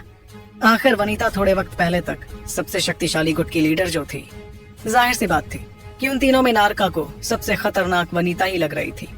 ऐसे में आमतौर पर नारका कभी वनीता का कुछ बिगाड़ नहीं पाता, क्योंकि वनीता की शक्तियाँ नारका से ज्यादा थी। लेकिन इस वक्त जंगल में वनीता की शक्तियाँ भी गायब थी, जिसका फायदा नारका उठाना चाहता था। इसी के साथ नारका आगे बढ़ने लगा और तेज रफ्तार में लोगों से अलग होते हुए सीधा वनीता के पास जा पहुंचा। वहां पहुंचकर उसने वनीता पर एक जोरदार हमला कर दिया। वहीं वनीता ने जब देखा कि कैसे नारका ने उस पर हमला करना चाहा, तो उसके चेहरे पर काफी नाराजगी दिखने लगी। उसने तुरंत अपने भाले पर अपनी पकड़ मजबूत करते हुए नारका के हमले का सामना किया। मगर कुछ ही हमलों का सामना करने के बाद वनीता ने देखा कि नारका के चेहरे पर एक अजीब सी शैतानी मुस्कुराहट आ गई। उस हंसी के साथ ही नारका ने अपनी 2 उंगलियां मोड़नी शुरू की, जिसमें अचानक बेइंतहा चेतना शक्तियां भरने लगी। जैसे ही वनीता ने नजारा देखा तो उसके चेहरे का रंग बदलने लगा और उसने चिल्ला कर कहा, नारका यहाँ भी चेतना शक्तियों का इस्तेमाल कर पा रहा है, ये कैसे हो सकता है? तभी नारका का हमला आकर वनीता के भाले से टकराया और उसकी बेहद खतरनाक शक्तियों ने वनीता को जोरदार झटका दे दिया। इस झटके के साथ वनीता हड़बड़ाकर काफी कदम पीछे हो गई और उसके चेहरे पर कमजोरी साफ नजर आ रही थी। इसके बावजूद कमजोरी के सिवा वो काफी हैरान भी दिख रही थी। वहीं उसकी ये हैरानी देखकर नारका ने हंसते हुए एक बार फिर बेइंतहा चेतना शक्तियां बाहर निकालनी शुरू कर दी। ऐसा करते हुए उसने वनीता से कहा, क्या तुम लोगों को पता है कि हमारा गठबंधन इतने यकीन के साथ इस जगह पर क्यों आया था? क्योंकि हम लोग इस जगह के बावजूद अपनी चेतना शक्तियां इस्तेमाल कर सकते हैं। तो अब बताओ, तुम तीनों हमारा क्या ही बिगाड़ पाओगे? वो अपने हाथों में चेतना शक्तियां इकट्ठा करता जा रहा था, जैसे वो वनीता को नीचा दिखाना चाह रहा हो। वहीं वनीता के चेहरे पर तो बेहिसाब गुस्सा दिखाई दे रहा था और वो इस गुस्से में अपने दांत तक पीसने लगी। जाहिर सी बात थी कि वनीता का गुरूर बहुत ज्यादा था। ऐसे में कोई उससे इस तरह का बर्ताव कर रहा था, ये उसे बिल्कुल बर्दाश्त नहीं हुआ। इस नाराजगी में उसने चिल्लाते हुए कहा, तो क्या हुआ अगर मेरे पास मेरी चेतना शक्तियां नहीं है? तुम मेरे सामने तब भी कचरे ही रहोगे। वनीता को अपनी बेइज्जती करते देख नारका की आंखों में भी नाराजगी झलकी, जिसके बाद वो तुरंत अपनी जगह से गायब हो गया। इस दौरान वनीता हड़बड़ाते हुए पीछे हो रही थी और उसके हाथों में उसका भाला हमला करने के लिए तैयार था। आखिर में उस पर नारका का हमला हुआ और वनीता झटका खाकर थोड़ा और पीछे हो गई। इसी तरह नारका उस पर हमले करता गया और वनीता जैसे तैसे अपनी शक्तियों के बिना हमलों का सामना करती गई। इससे साफ हो गया था कि फिलहाल नारका वनीता पर हावी पड़ रहा था। तब नारका ने वनीता की मजबूरी देखकर अपने हमले और भी ज्यादा शक्तिशाली कर दिए। आखिर में नारका की उंगलियों में इकट्ठा हुई चेतना शक्तियां वनीता के भाले की नोक से टकराई और वनीता के मुंह से थोड़ा खून बाहर आने लगा। ये देखकर नारका ने पागलों की तरह हंसते हुए कहा, क्या हुआ वनीता? प्रतियोगिता के सबसे शक्तिशाली दल की लीडर इतनी कमजोर पड़ गई। नारका वनीता को कोई मौका ही नहीं दे रहा था संभलने का और वो लगातार उस पर हमले करता गया। एक बार फिर उसने अपनी उंगलियों में चेतना शक्तियां इकट्ठा करते हुए एक शक्तिशाली बवंडर तैयार कर दिया। उसके बाद वो बवंडर सीधे वनीता की तरफ बढ़ने लगा। वनीता उस ताकतवर हमले को अपनी तरफ आते हुए देख रही थी और उसने आंखों में बेरहमी के साथ अपने हाथों से सील बनानी शुरू की। लेकिन उसकी सील बनाने पर भी उसकी शक्तियां निकल ही नहीं रही थी, जिस वजह से उसके चेहरे पर हल्की घबराहट दिखी। मगर एक झटके में उसके ठीक सामने एक लड़का दिखने लगा, जिसने वनीता का हाथ पकड़कर उसे वहां से दूर कर दिया। इस अचानक से हुई हरकत से वनीता काफी हैरान रह गई। दूर होने पर वो दोनों जमीन पर गिर गए थे, जिसके बाद वनीता ने गुस्से में कहा, तुमने मुझे हमले से क्यों बचाया? मैं इस कमबख्त नारका को तगड़ा जवाब देने वाली थी। वनीता के चेहरे पर नाराजगी साफ दिख रही थी, जिसे देखकर ध्रुवांश ने आह भरते हुए कहा, तुम जाकर बाकियों को संभालो और इस चिलगोजे को मैं देखता हूँ। बात इसकी नहीं है कि तुम इसे संभाल सकती हो या नहीं, वो तो बस मुझे इससे कुछ पता करना है। ये कहकर ध्रुवांश ने वनीता के जवाब का इंतजार भी नहीं किया और वो तेज रफ्तार में आगे बढ़ते हुए सीधा नारका के पास चला गया। वहीं जब वनीता ने देखा कि कैसे ध्रुवांश उसे नजरअंदाज कर आगे बढ़ गया, तो उसके चेहरे की नाराजगी और ज्यादा बढ़ने लगी। इस बीच नारका भी देखने लगा कि कैसे ध्रुवांश वनीता को बचाने के बाद उसके सामने आने लगा। उसे वहां आते देख एक बार फिर नारका ने अपने हाथों में चेतना शक्तियां इकट्ठा करनी शुरू की, जिसके बाद उसने कहा, क्या बात है, तू तो हीरो निकला यार, सीधे हीरोइन को बचाकर उसका दिल जीतना चाहता है क्या? इस पर ध्रुवांश ने मुस्कुराते हुए जवाब दिया, नहीं रे, ये हीरो थोड़ा हटके है। ये हीरोइन का दिल नहीं जीतता, बल्कि सिर्फ विलन की पसलियां तोड़ता है। लेकिन उसकी धमकी के बावजूद नारका के चेहरे पर मुस्कुराहट दिखी, जैसे वो ध्रुवांश की बेइज्जती कर रहा था। फिर उसने जैसी अपनी मुट्ठी कसी तो हाथों में इकट्ठा हुई चेतना शक्तियां तेजी से ध्रुवांश की तरफ बढ़ने लगी। ध्रुवांश भी देखने लगा कि किस कदर शक्तियां उसकी तरफ बढ़ रही थी, जिसे देखकर वो भी थोड़ा हैरान हुआ। ये चिलगोजा आखिर इतनी ज्यादा शक्तियां कैसे इस्तेमाल कर रहा है, वो भी इस जगह पर। इसके पास जरूर कोई ना कोई खास तरीका होगा। ये सोचकर ध्रुवांश ने नारका से कहा, तेरे पास जरूर कोई खास तरीका है ना, चेतना शक्ति लुप्त जाल के असर को नाकाम करने का। मगर चाहे तो कोई भी तरीका क्यों ना आजमा रहा हो, तो इस प्राचीन चेतना जाल के असर को पूरी तरह तो नाकाम नहीं कर पाएगा। इसका मतलब तू चाहे कितनी भी कोशिश क्यों ना करे, इस जाल के रहते रहते तेरी पूरी शक्तियां बाहर नहीं आ पाएंगी। मैंने ठीक कहा ना? इस पर नारका ने मुस्कुराते हुए अपना सिर हिलाया और ध्रुवांश से कहा, काफी तेज नजर है तेरी, लेकिन मैं जितनी शक्तियां यहाँ इस्तेमाल कर सकता हूँ उतनी भी तेरे जैसे को सबक सिखाने के लिए काफी रहेंगी। क्यों, तुझे मेरी बात पर यकीन नहीं है? ठीक है, तो सामना करके दिखा इस हमले का। ये कहते उसने अपना हाथ आगे किया, जिसकी वजह से ध्रुवांश की तरफ बढ़ता हमला और तेज हो गया। इस बीच ध्रुवांश भी अपनी रफ्तार का इस्तेमाल कर जैसे तैसे उस हमले से बचने की कोशिश करने लगा। जिस दौरान वो ऐसा कर रहा था, उतने में अचानक नारका अपनी जगह से गायब हुआ और ध्रुवांश के ठीक पीछे आ गया। वहाँ पहुंचकर उसने अपनी उंगलियों में शक्तियां भरते हुए एक जोरदार हमला कर दिया। इस हमले का एहसास ध्रुवांश को भी हो गया था, इसलिए वो भी तुरंत अलग होते हुए पीछे की तरफ मुक्का जड़ने लगा। फिर दोनों के शक्तिशाली हमले एक दूसरे से आकर टकरा गए। दोनों हमलों की उस टक्कर पर खतरनाक शक्तियां यहाँ वहाँ होती दिखी, जिससे जमीन पर भी गहरी दरारें पड़ने लगी। ध्रुवांश के शरीर को जोरदार झटका लगा और वो हड़बड़ाते हुए काफी पीछे चला गया। सिर्फ वही नहीं, बल्कि नारका भी उस हमले के बाद कुछ कदम पीछे हो गया था। इतने में नारका ने ध्रुवांश को हैरानी भरी आंखों से देखा और कुछ समझते हुए कहा, अच्छा, इसलिए तू हीरो बनने की कोशिश कर रहा है, क्योंकि तेरे पास शरीर बदलने की इतनी ताकतवर चेतना कला जो है। ध्रुवांश ने पिछले हमले में किसी शक्ति का नहीं, बल्कि अपने बिजली देव शरीर की मजबूती का इस्तेमाल किया था, और वनीता के भाले के मुकाबले ध्रुवांश का वो शरीर ज्यादा खतरनाक औजार था। इतने में नारका ने अपनी गर्दन चटकाते हुए कहा, मुझे तो तू कभी पसंद ही नहीं आया था, इसलिए मैं तेरे साथ थोड़ा खेलना चाहूंगा, जिसके बाद भले ही मैं तुझे मार डालूंगा। ये कहते वक्त नारका की आंखों में अजीब सी जानलेवा चमक दिख रही थी। वो जानता था कि शक्तियां ना इस्तेमाल कर पाने की वजह से ध्रुवांश इस वक्त उतना ज्यादा ताकतवर नहीं था जितना कि वो इस जंगल के बाहर होता। ऐसे में उसे खत्म करने का सबसे अच्छा मौका नारका के पास यही था। इस बारे में सोचकर नारका मुस्कुराते हुए एक बार फिर अपनी जगह से गायब हो गया। उसके पैरों के ठीक नीचे एक बवंडर तैयार हो गया था, जो सीधे ध्रुवांश की तरफ हमला करने के लिए बढ़ा। ये कुछ ऐसा था जैसे नारका दो तरफ से ध्रुवांश पर हमले कर रहा था, लेकिन उसका हमला देखकर ध्रुवांश अपनी जगह से नहीं हिला और बस नारका के आसपास होने का अंदाजा लगाने लगा। वो जानता था कि शक्तियों का बवंडर सिर्फ नारका की चाल थी। वो बवंडर ध्रुवांश को उतना जख्मी नहीं कर पाता जितना कि पास से हमला करता नारका उसे कर देता। इस वजह से ध्रुवांश का सारा ध्यान नारका पर ही था। तभी शक्तियों का वो बवंडर आकर ध्रुवांश के फौलादी शरीर से टकरा गया, जिससे वो खून से रंग गया। इसके बावजूद ध्रुवांश नारका को ही ढूंढता रहा। वहीं ध्रुवांश के चेहरे पर दिखते दर्द को देखकर नारका से रहा नहीं गया और वो हंसने लगा। बहुत मजा आ रहा है ध्रुवांश तुझे इस तरह मारने में। इसी तरह नारका एक के बाद एक शक्तिशाली हमले तैयार करता गया, जो ध्रुवांश के शरीर से टकराकर उसे जख्मी करते रहे। ये नजारा देखकर ऐसा लग रहा था जैसे नारका को ध्रुवांश को इस तरह जख्म पहुंचाने में काफी मजा आ रहा था। वहीं ध्रुवांश के शरीर से लगातार खून निकलता गया और उसकी हालत पहले से काफी बुरी हो गई। इसके बावजूद वो अपनी जगह से हिला तक नहीं और लगातार नारका को ढूंढता रहा। इस बीच दूर खड़े लैला और वनीता बहुत से योद्धाओं से निपट रहे थे। जब उनकी नजर भी ध्रुवांश पर पड़ी तो उनके चेहरों पर भी थोड़ी परेशानी नजर आने लगी। लैला के चेहरे पर तो इतनी ज्यादा नाराजगी दिखने लगी कि वो अपनी लड़ाविया तलवार पकड़कर सीधे ध्रुवांश की तरफ जाने वाली थी। उसकी आंखों में आग जल रही थी, जैसे वो नारका के टुकड़े टुकड़े कर देना चाहती थी, लेकिन उसने खुद को जैसे तैसे रोका, क्योंकि वो जानती थी कि ध्रुवांश को ये बिल्कुल पसंद नहीं आता। इस दौरान वनीता भी उस ओर जाने वाली थी, लेकिन लैला ने उसका हाथ थामकर उसे ऐसा करने से रोक दिया। तब वनीता ने हल्की फिक्र के साथ कहा, लैला, यहाँ बात अलग है। हम में से कोई भी चेतना शक्तियाँ इस्तेमाल नहीं कर पा रहा है, और वो नारका इस बात का फायदा उठाकर ध्रुवांश के साथ ऐसे खेल रहा है जैसे बिल्ली चूहे को मारने से पहले उसके साथ खेलती है। हमसे बहुत बड़ी गलती हो गई है। न सिर्फ गठबंधन वालों के पास हमसे बहुत ज्यादा बड़ी तादाद में योद्धा हैं, बल्कि इनके पास खास तरीका भी है इस जगह पर भी चेतना शक्तियां इस्तेमाल करने का।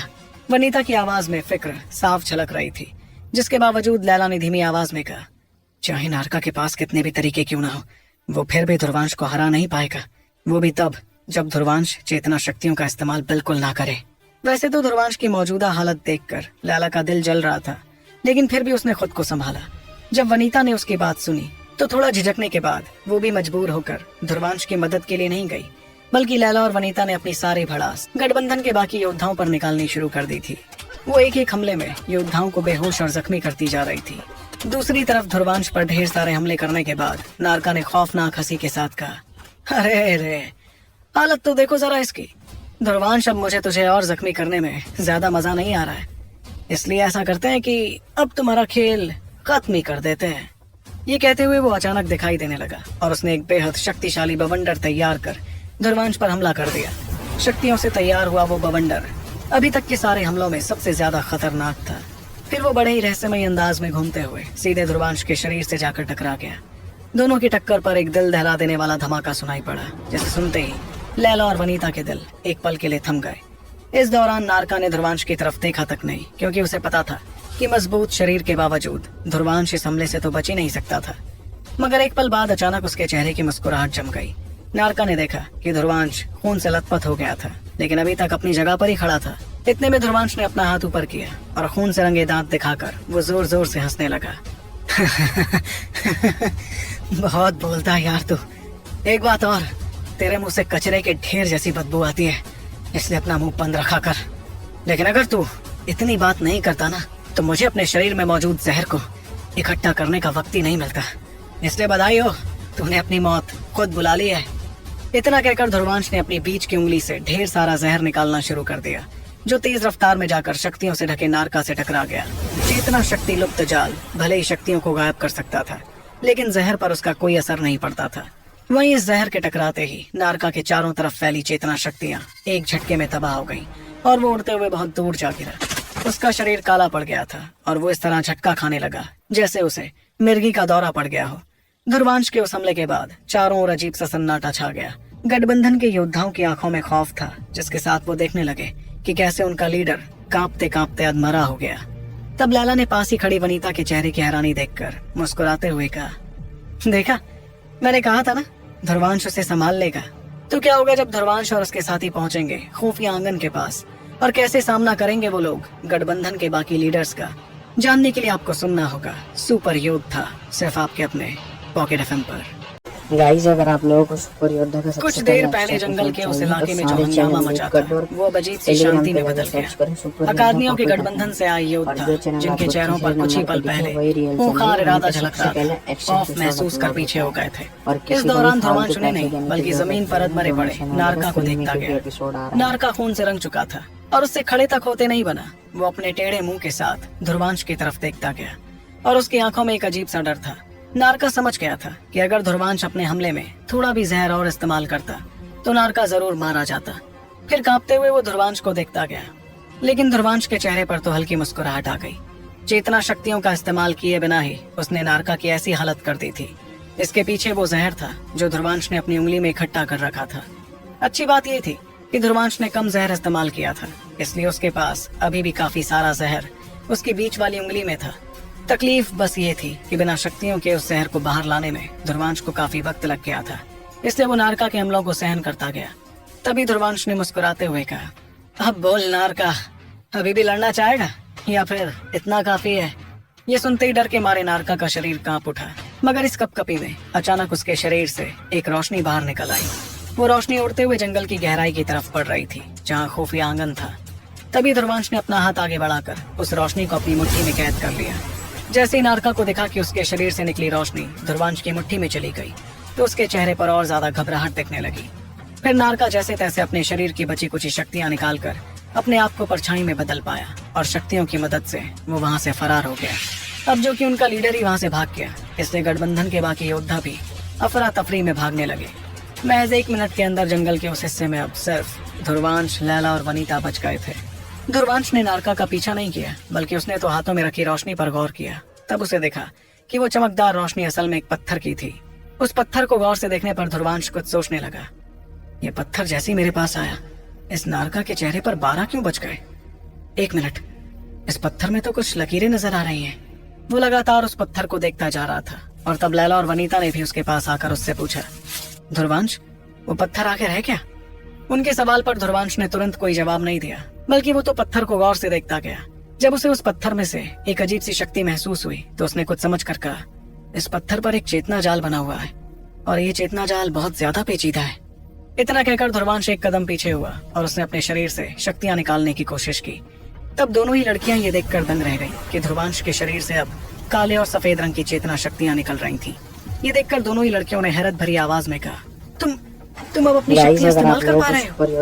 अब जाकर ध्रुवांश को समझ आ गया, जिसके चलते उसने मुस्कुरा कर कहा, टेलीग्राम पे जाकर अच्छा तो ये बात है, इस पत्थर की वजह से ही नारका इस जंगल में भी अपनी शक्तियां इस्तेमाल कर पा रहा था। सबसे पहले इसलिए तो इसके मेरे हाथों में पड़ते ही वो दुम दबाकर यहाँ से भाग निकला। शायद इस पत्थर पर बना चेतना जाल इस इलाके में फैले चेतना शक्ति युक्त जाल के असर को बेअसर कर देता है। मगर सोचने वाली बात यह है कि आखिर ऐसा पेचीदा और शक्तिशाली चेतना जाल तैयार कौन कर सकता है। और जो आखिर इस पत्थर पर बने चेतना जाल से इतना प्राचीन चेतना जाल तक कमजोर पड़ गया। इसका मतलब अकादमियों के गठबंधन में जरूर कोई बेहद काबिल योगी है, लेकिन वो योगी है कौन? गाइस अगर आप लोग नारका और लबंगा को देखकर तो नहीं लगता कि वो लोग योगी हैं। ऊपर से वो लोग नीलामी में चेतना हजारा जाल भी हासिल करने की कोशिश कर रहे थे। कहीं ऐसा तो नहीं कि उनका लीडर एक योगी है? इतने में वनीता ने भी कुछ सोचते हुए कहा, तुम भी तो एक योगी हो ना ध्रुवांश, तो क्या तुम भी ऐसा ही कोई चेतना जाल तैयार कर सकते हो? सच कहूँ तो अब मैं तंग आ चुकी हूँ शक्तियाँ इस्तेमाल न करने से। इस पर ध्रुवांश गौर से उस पत्थर पर बनी पेचीदा लकीरों को देखता गया, जिसके बाद उसने हल्की परेशानी के साथ कहा, देखो ये जाल बहुत ही ज्यादा पेचीदा लग रहा है। इसका मतलब इसे तैयार करने के लिए मुझे इसके खाके की जरूरत पड़ेगी। खाका मिलने पर यह जाल तैयार करना ज्यादा मुश्किल नहीं होगा। ऊपर से ये जाल पूरा भी नहीं है, तभी तो चेतना शक्ति लुप्त जाल का थोड़ा बहुत असर नारका पर हो रहा था। वो भी इस पत्थर के होने के बावजूद इसे पूरा करना ज्यादा मुश्किल तो नहीं होना चाहिए।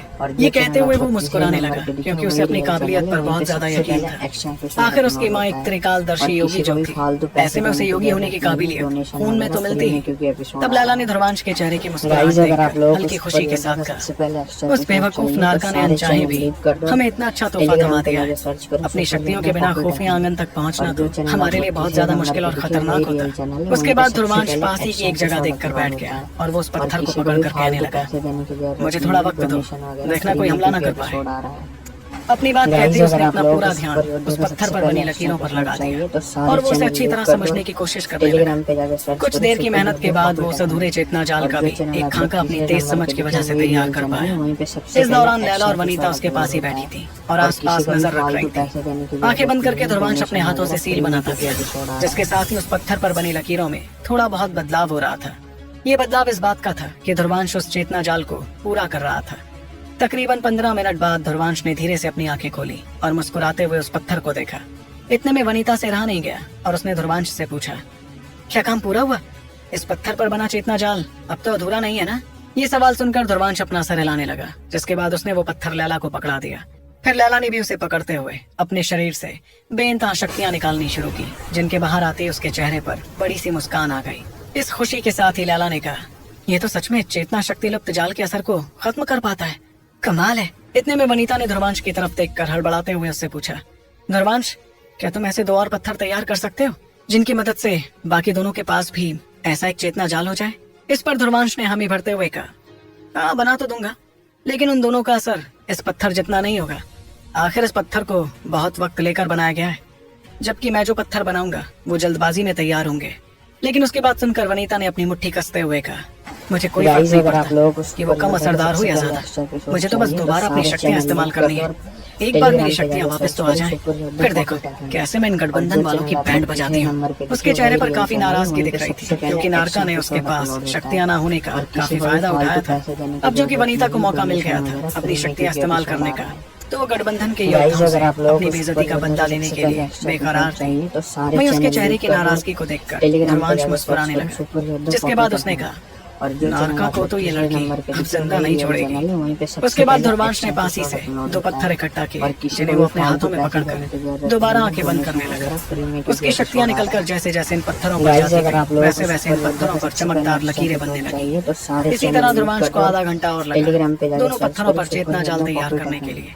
उसके बाद उसने अपनी आंखें खोलकर लैला और वनीता को एक एक पत्थर पकड़ा दिया। तब लैला ने नारका का पत्थर वापस ध्रुवांश को लौटाया। जब ये काम पूरा हुआ तो ध्रुवांश ने उन दोनों से कहा, चेतना जाल बनाने में सबसे ज्यादा अहमियत वक्त की होती है। इससे जल्दबाजी में मैं दोनों पत्थर तैयार तो कर पाया, लेकिन ये नारका के पत्थर जितने असरदार नहीं होंगे। फिर भी तुम लोग अपनी 70% शक्तियां तो इस्तेमाल कर ही पाओगे। इस दौरान वनीता के चेहरे पर तो शैतानी मुस्कुराहट दिख रही थी, जिसके साथ उसने कहा, इतनी शक्तियां भी बहुत है इन कमबख्तों को ठिकाने लगाने के लिए। चलो अब चलते हैं, हमें जल्द से जल्द खुफिया आंगन पहुंचना होगा। शायद गठबंधन के बाकी लीडर्स ने अभी तक उस आंगन में चढ़ी सील तोड़ भी दी होगी। जब हम वहां पहुंचेंगे तब बाकी सब तुम दोनों मुझ पर छोड़ देना। अपनी बात कहकर वनीता वहां रुकी ही नहीं और तेजी से आगे बढ़ने लगी। अब जो कि वो उस जंगल में अपनी शक्तियां भी इस्तेमाल कर पा रही थी, इसलिए उसकी रफ्तार पहले से कई गुना तेज हो गई। उसे इतनी जल्दी वहां से जाते देख ध्रुवांश और लैला मुस्कुराने लगे, जिसके बाद वो दोनों भी अपनी शक्तियां इस्तेमाल करते हुए उसके पीछे गए। जिस दौरान ध्रुवांश और दोनों लड़कियां तेजी से खुफिया आंगन की तरफ बढ़ रहे थे, उस वक्त मोयान ने नारका और उसके साथियों को वापस आते देखा। उनकी इतनी बुरी हालत देखकर मोयान काफी ज्यादा हैरान हुआ और उसने चेहरे पर हल्की नाराजगी के साथ कहा, तुम गधों की ऐसी हालत कैसे हो गई? उन तीनों के पास तो उनकी शक्तियां भी नहीं थी। अब ये मत कहना कि दर्जनों योद्धाओं के सामने वो 3 योद्धा हावी पड़ गए। इस दौरान नारका जैसे तैसे योद्धाओं की मदद से खड़ा हो पा रहा था, मगर उसके चेहरे पर मायूसी और शर्म दिख रही थी। फिर उसने वहां की खामोशी तोड़ते हुए कहा, हम लोग ध्रुवांश के हाथों हार गए। उस लड़के के पास एक बेहद शक्तिशाली शरीर बदलने वाली चेतना कला है, वो उसके इस्तेमाल से ऐसा कर पाया। ऊपर से पता नहीं उसके पास एक अजीब सा जहर भी है। ये देखो, मेरे शरीर पर ये काला रंग देख रहे हो, ये उस जहर का ही असर है। तब उसकी बात सुनते हुए मोयान ने अपनी नाराजगी बरकरार रखी और कहा, अरे तो अपनी शक्तियां इस्तेमाल कर इस जहर को अलग करो ना गधे। उसने जैसे ये कहा तो नारका के चेहरे पर बहुत ज्यादा झिझक दिखी, मगर उसने गहरी सांस लेते हुए कहा, कर लेता, मगर वो मेरा शक्ति पत्थर उस मनहूस के हाथों में पड़ गया। जब लबंगा ने नारका की ये बात सुनी तो उसके चेहरे का रंग ही बदल गया और उसने चिल्लाते हुए कहा, तुम तो सच में बहुत बड़े बेवकूफ निकले। मैंने कहा था ना मोयान, इसे अकेले जाने देना ही नहीं चाहिए था। अब देखो ये क्या कराया।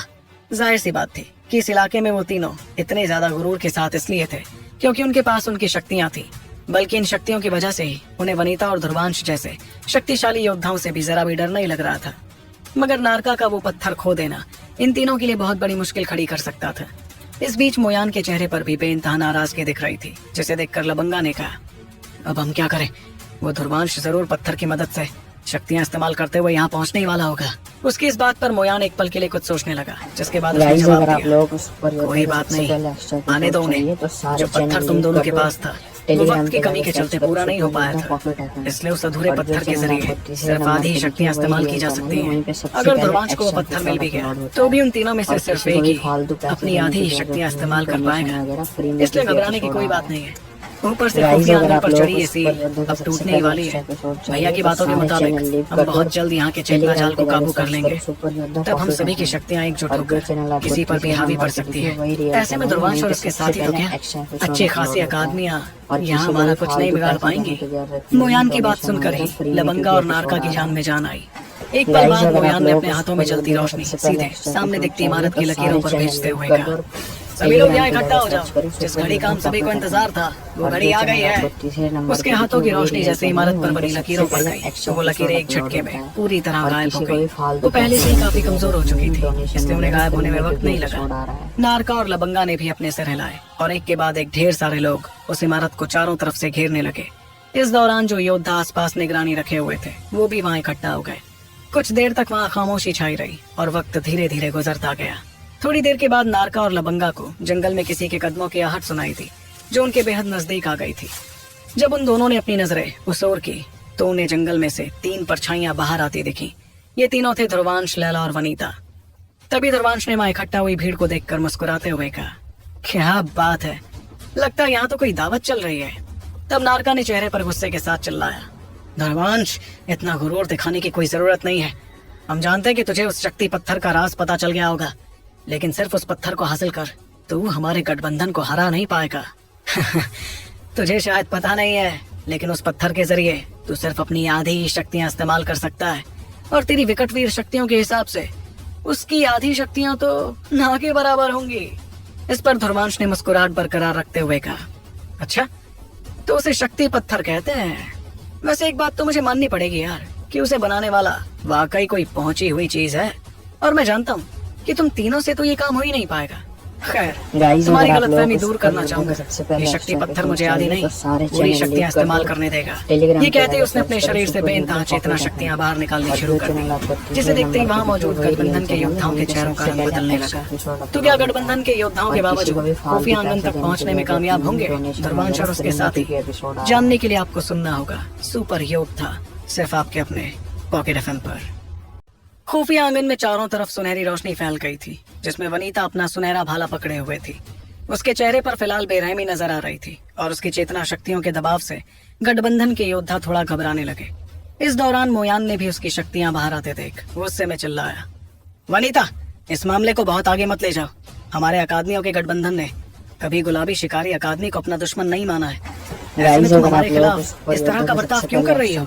इस पर वनीता ने बड़े ही साफ अंदाज में जवाब दिया, टेलीग्राम पे जाकर 2 सर्च बजे। करो सुपर योद्धा एक तो मुझे तुम लोग बिल्कुल पसंद नहीं हो, और दूसरी वजह ये वही रियल कि तुम्हारे इस नारका ने मेरी शक्तियां ना होने का फायदा उठाकर मेरी बेइज्जती की थी और साथ ही मुझ पर शक्तियां इस्तेमाल की थी। इसके जवाब में चाहे कोई चुप रहे या ना रहे, मैं तो बिल्कुल चुप नहीं रहने वाली। आंख के बदले आंख, यही मेरा हिसाब है। ये सुनते ही मोयान की आंखों में बेनता नाराजगी दिखने लगी, जिसके साथ वो नारका की तरफ देखने लगा। इस वक्त नारका भी सहम कर कुछ कदम पीछे हो गया, वरना वो मोयान से मार खा जाता। फिर मोयान ने अपना ध्यान उस पर से हटाते हुए कहा, देखो वनीता, हमारा कोई इरादा नहीं था तुम्हें बेइज्जत करने का। हम उसके लिए माफी मांगने को तैयार हैं, लेकिन ये समझने की भूल मत करना कि हम तुमसे सिर्फ इसलिए माफी मांग रहे हैं क्योंकि तुम ताकतवर हो। भूलो मत कि हमारे गठबंधन के भैया भी बेहद शक्तिशाली हैं और उनके सामने तुम भी जीत नहीं पाओगी। उसकी इस बात पर वनीता ने बेरहमी भरी मुस्कुराहट के साथ कहा, इस तरह माफी नहीं मांगी जाती है, बल्कि इस तरह एहसान जताया जाता है। मुझे तुम्हारा कोई एहसान नहीं चाहिए। और किस भैया की बात कर रहे हो तुम लोग? वो जिसे सिर्फ छिपना आता है, वो जीतेगा तो तब जब योद्धाओं के सामने आएगा। देखती हूँ कि अपने भाइयों को पिटते देख वो सामने आता या नहीं।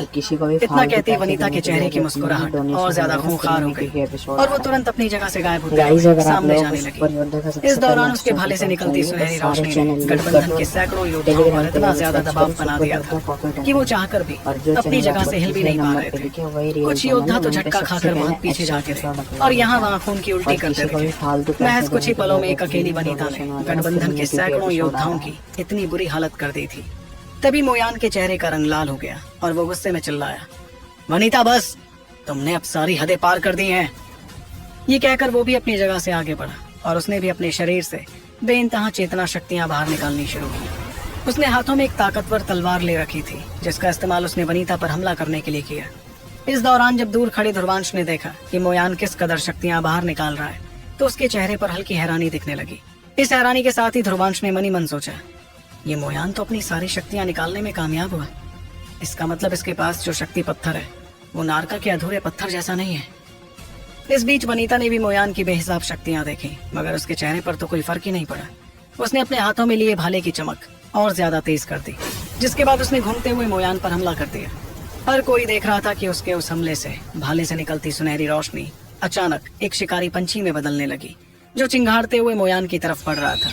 वो पंछी जाकर मोयान के शक्तिशाली हमले से टकराया, जिससे एक तेज धमाका सुनाई पड़ा। उस धमाके से मोयान का शरीर कांपने लगा और वो उड़ते हुए बहुत पीछे जा गिरा। इतना ही नहीं, बल्कि मोयान की उंगलियों से ढेर सारा खून भी निकल रहा था, जिससे साफ हो गया कि वनीता के सामने मोयान कमजोर था। तब खून से रंगे मोयान ने वनीता की तरफ देखकर अपने दांत पीसते हुए कहा, अनंत वीर, वाकई वनीता, तुम्हारी ताकत सबसे शक्तिशाली गुट की लीडर होने के काबिल है। तुम्हारी शक्तियों से मुझे ये बात तो साफ हो गई है कि तुम एक अनंत वीर बन चुकी हो। मैंने ठीक समझा ना? दरअसल मोयान की शक्तियां भ्रामक वीर से थोड़ी ज्यादा थी और वो अनंत वीर बनने से महज आधे कदम की दूरी पर था। इसका मतलब कोई भ्रामक वीर तो उसकी ऐसी हालत बिल्कुल नहीं कर पाता। इससे मोयान को साफ हो गया कि वनीता जरूर एक अनंत वीर योद्धा थी। वही मोयान की बात सुनकर थोड़ी दूरी पर खड़े नारका और लबंगा के चेहरों का रंग बदलने लगा। वो खौफ भरी निगाहों के साथ वनीता को देखते जा रहे थे, क्योंकि उसकी ताकत सच में दिल दहला देने वाली थी। तब वनीता ने गूंजती हुई आवाज में कहा, अपने साथियों को लेकर यहाँ से चले जाओ, वरना अगर मेरा गुस्सा पूरी तरह बाहर आ गया ना, तो तुम में से कोई भी यहाँ से बाहर नहीं जा पाएगा। उसकी धमकी सुनकर मोयान, नारका और लबंगा घबराने लगे और एक दूसरे को देखते हुए खौफ महसूस करने लगे। उन्हें पता था कि खुफिया आंगन में शक्ति तरल मौजूद था, जिसकी मदद से वो सभी काफी ताकतवर हो सकते थे। सिर्फ यही नहीं, बल्कि इतनी देर से मोयान मेहनत करके उस जगह की सील भी तोड़ रहा था। ऐसे में अब वहाँ से दूर जाना वक्त और मेहनत की बर्बादी होती। मोयान के लिए तो ये करना बहुत मुश्किल था, क्योंकि अगर वो शक्ति तरल की महज एक भी बूंद हासिल कर लेता तो वो अनंत वीर बनने में कामयाब हो जाता। इस वजह से मोयान ने गुस्से भरी आवाज में कहा, हमारे गठबंधन को इतना कमजोर मत समझो वनीता। क्या हुआ अगर तुम अनंत वीर हो? अब दिखाता हूँ कि हमारे गठबंधन की ताकत क्या है। इतना कहकर उसने तुरंत अपना हाथ लहराया, जिसमें से अचानक हरे रंग की रोशनी बाहर आने लगी। वो रोशनी बाहर आकर एक बड़े से शरीर में बदलने लगी, जो असल में हरे रंग का एक पुतला था। हैरान करने वाली बात ये थी कि उस पुतले में बेइंतहा शक्तियां महसूस की जा सकती थी। तब ध्रुवांश ने उस हरे रंग के पुतले को देखकर हैरानी भरी आवाज में कहा, अरण्य सैनिक?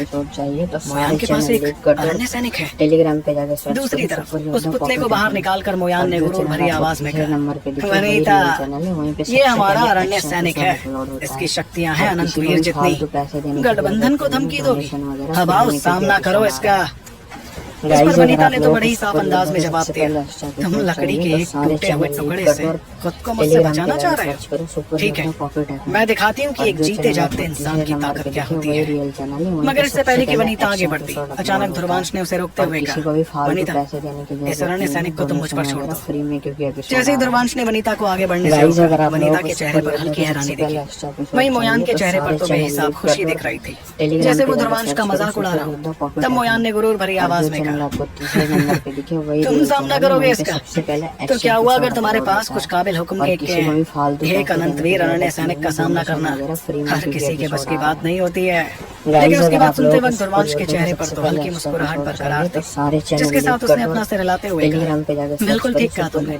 अनंत वीर अरण्य सैनिक का सामना करना हर किसी के बस की बात नहीं है, पर इसके बस की बात तो है।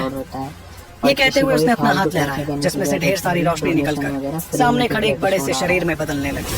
वो रोशनी भी हरे रंग की थी और देखते ही देखते उसमें एक अरण्य सैनिक दिखाई देने लगा। वो अरण्य सैनिक ताकत के मामले में मोयान के अरण्य सैनिक जितना ही ताकतवर था। ये वही अरण्य सैनिक था जो ध्रुवांश ने कुछ वक्त पहले हासिल किया था। तब ध्रुवांश ने देखा कि गठबंधन के योद्धाओं के चेहरों पर और ज्यादा हैरानी नजर आने लगी, जिसे देखकर उन्होंने कहा, मुझे थोड़ी ना तुम्हारे अरण्य सैनिक से लड़ना है। मैं तो बस ये देखना चाहता हूँ कि दोनों पुतलों में से ज्यादा ताकतवर कौन है। तब नारका के चेहरे पर हैरानी के साथ साथ हल्की घबराहट भी नजर आई, जिसके साथ उसने कहा, इसके पास भी एक अरण्य सैनिक है? ऐसा कैसे हो सकता है? इस बीच वनीता भी हैरानी भरी नजरों के साथ ध्रुवांश के अरण्य सैनिक को देखती जा रही थी, जो अनंतवीर जितना ताकतवर था। जाहिर सी बात थी कि किसी ने भी ये उम्मीद नहीं की थी कि ध्रुवांश के पास ऐसा ताकतवर हुक्म का इक्का भी होगा। मोयान ने गुस्से में अपने दांत पीसने शुरू कर दिए, जिसके बाद उसके एक इशारे पर उसका अरण्य सैनिक सीधे वनीता की तरफ बढ़ने लगा। ये देखकर ध्रुवांश ने भी अपने अरण्य सैनिक को आगे भेजते हुए कहा, मोयान, हम ऐसा क्यों नहीं करते कि दोनों सैनिकों को एक दूसरे से ही दंगल करने दे। उसके बाद ध्रुवांश का अरण्य सैनिक मोयान के अरण्य सैनिक के पास जाकर उस पर जोरदार हमला करने लगा। उसके मुक्के में काफी ज्यादा ताकत थी, जिसका सामना करने के लिए दूसरे अरण्य सैनिक ने भी एक मुक्का जड़ दिया। जब दोनों ही अरण्य सैनिकों की टक्कर हुई तो वो इलाका कांपने लगा, क्योंकि वो दोनों बेहद विशाल काय थे। इतने में वनीता ने अपना ध्यान मोयान की तरफ करते हुए अपना अगला हमला तैयार किया। दूसरी तरफ नारका और बाकियों के चेहरों पर काफी ज्यादा परेशानी दिखने लगी थी, जिसके साथ उन्होंने कहा, मोयान, इन लोगों के पास तो हमारे हुक्म के इक्के का भी जवाब था, अब हम क्या करें? वो जानते थे कि अगर वो तीनों ही लीडर्स एक साथ भी आ जाते तो भी वो वनीता का सामना नहीं कर पाते। ऊपर से ध्रुवांश और लैला भी फिलहाल खाली खड़े थे। इस तरह गठबंधन के योद्धा काफी कमजोर पड़ जाते। मोयान की आंखों में भी परेशानी साफ दिख रही थी, लेकिन वो घबराया नहीं, बल्कि उसने तो एक नजर खुफिया आंगन की तरफ देखकर कहा, इतनी देर से मेहनत कर रहे थे हम लोग, आसानी से तो मैं इसे छोड़कर नहीं जाने वाला। तैयारी करो, हम सबसे पहले इस आंगन में जाएंगे। अंदर जाकर जैसे ही मैं तरल हासिल कर लूंगा, फिर देखता हूँ इन लोगों को। ये कहकर उसने अपने साथियों को इशारा किया, जिसके बाद वो सभी हड़बड़ाते हुए खुफिया आंगन में घुसने लगे। ऐसा करते हुए मोयान ने हंसकर कहा, वनीता, मैंने पहले भी कहा था कि हम लोगों को पकड़ना इतना आसान नहीं होने वाला। बेइंतहा शक्तियां निकालते हुए मोयान और उसके साथी खुफिया आंगन के अंदर चले गए। भले ही वनीता ने कोशिश की थी अपना भाला फेंक कर उन्हें रोकने की, मगर वो भाला उस प्राचीन इमारत से थोड़ा पहले आकर अपने आप रुक गया। ये देखकर ध्रुवांश और दोनों लड़कियां काफी हैरान हुए। इतने में ध्रुवांश को एक गूंजती हुई आवाज सुनाई पड़ी, जो अंदर जा रहे मोयान की थी। ध्रुवांश, तुम्हें और तुम्हारे साथियों को यहाँ आने का बहुत अफसोस होगा। टेलीग्राम इस बीच ध्रुवांश और बाकी दोनों देखने लगे कि कैसे वो इमारत अचानक चमकने लगी थी। उसका इस तरह चमकना काफी खतरनाक लग रहा था, जिसे महसूस कर ध्रुवांश के चेहरे का रंग बदलने लगा। तभी उन तीनों को मोयान की आवाज एक बार फिर सुनाई पड़ी। हम लोगों ने यहाँ आकर इस आंगन की आत्मा को जगा दिया है। अब तो इस आंगन के अंदर जो कोई है वो ही इसकी खतरनाक और जानलेवा ताकत के सामने सुरक्षित रहेगा, लेकिन जो बाहर है उसे तो कोई नहीं बचा सकता। मैं मानता हूँ कि अरण्य सैनिक को खोने का गम मुझे रहेगा, लेकिन उससे कहीं गुना ज्यादा खुशी मुझे तुम तीनों के खात्मे की होगी। तैयार हो जाओ दोस्तों। इस बीच इमारत की रोशनी लगातार बढ़ती जा रही थी, जिसके साथ ही बेहद खतरनाक चेतना शक्तियां बाहर निकलने लगी। तब ध्रुवांश, लैला और वनीता के चेहरों पर काफी ज्यादा परेशानी थी। वहाँ जो कुछ भी हुआ था वो उनकी उम्मीद से ज्यादा खतरनाक निकला। तभी लैला ने रोशनी की शक्ति महसूस कर कहा, इस इमारत की आत्मा तो किसी अनंतवीर से भी ज्यादा ताकतवर है। इसके सामने तो हमारे हमले कुछ नहीं कर पाएंगे। ध्रुवांश भी उसकी बात समझते हुए अपना सर हिला रहा था। उसके माथे पर भी परेशानी थी, जिसके साथ ही वो वहाँ से बचने के तरीके के बारे में सोचता जा रहा था। तभी अचानक ध्रुवांश की आंखों में चमक दिखी और उसने चिल्लाते हुए मोयान से कहा, मोयान, तुम लोगों से ज्यादा बेवकूफ इंसान तो मैंने अपनी जिंदगी में नहीं देखे। तुमने ये कहा कि आत्मा के जागने पर जो इमारत के अंदर है वो सुरक्षित रहेगा, लेकिन जो भी बाहर है वो मारा जाएगा। मैं मानता हूँ कि हम तीनों तो यहाँ मारे जाएंगे, मगर बेवकूफों, क्या तुमने सोचा है कि शक्ति तरल हासिल करने के बाद तुम भी उस इमारत से बाहर नहीं निकल पाओगे?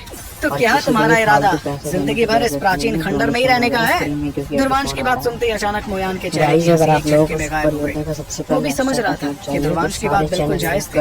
भले ही वो लोग इमारत की आत्मा को जगा पाए थे, लेकिन वो उसे काबू तो हरगिज नहीं कर सकते थे। ऐसे में वो बाहर किस किस को मारती, ये तो उस आत्मा का ही फैसला होता। जब तक गठबंधन के योद्धा इमारत के अंदर रहते तब तक तो ठीक था, मगर बाहर आते ही वो भी इमारत की आत्मा की जानलेवा शक्तियों से बच नहीं सकते। इसके बावजूद अपनी परेशानी को काबू करते हुए मोयान ने कहा, इस बारे में तुम्हें परेशान होने की कोई जरूरत नहीं है।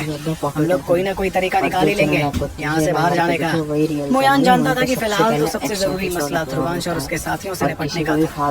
देखते ही देखते इमारत की चमक इतनी ज्यादा बढ़ गई कि उसमें अब दो आंखें धीरे धीरे दिखाई देने लगी। ये नजर थी इमारत की आत्मा की, जिसने ध्रुवांश और दोनों लड़कियों को देखकर भारी आवाज में कहा, बस बैठियो, बिना इजाजत के यहाँ आने वालों को सजाए मौत मिलेगी। और जैसे उस आत्मा ने ये बात कही तो ध्रुवांश के चेहरे का रंग बदलने लगा और उसने चिल्लाया, साथियों समझ जाओ।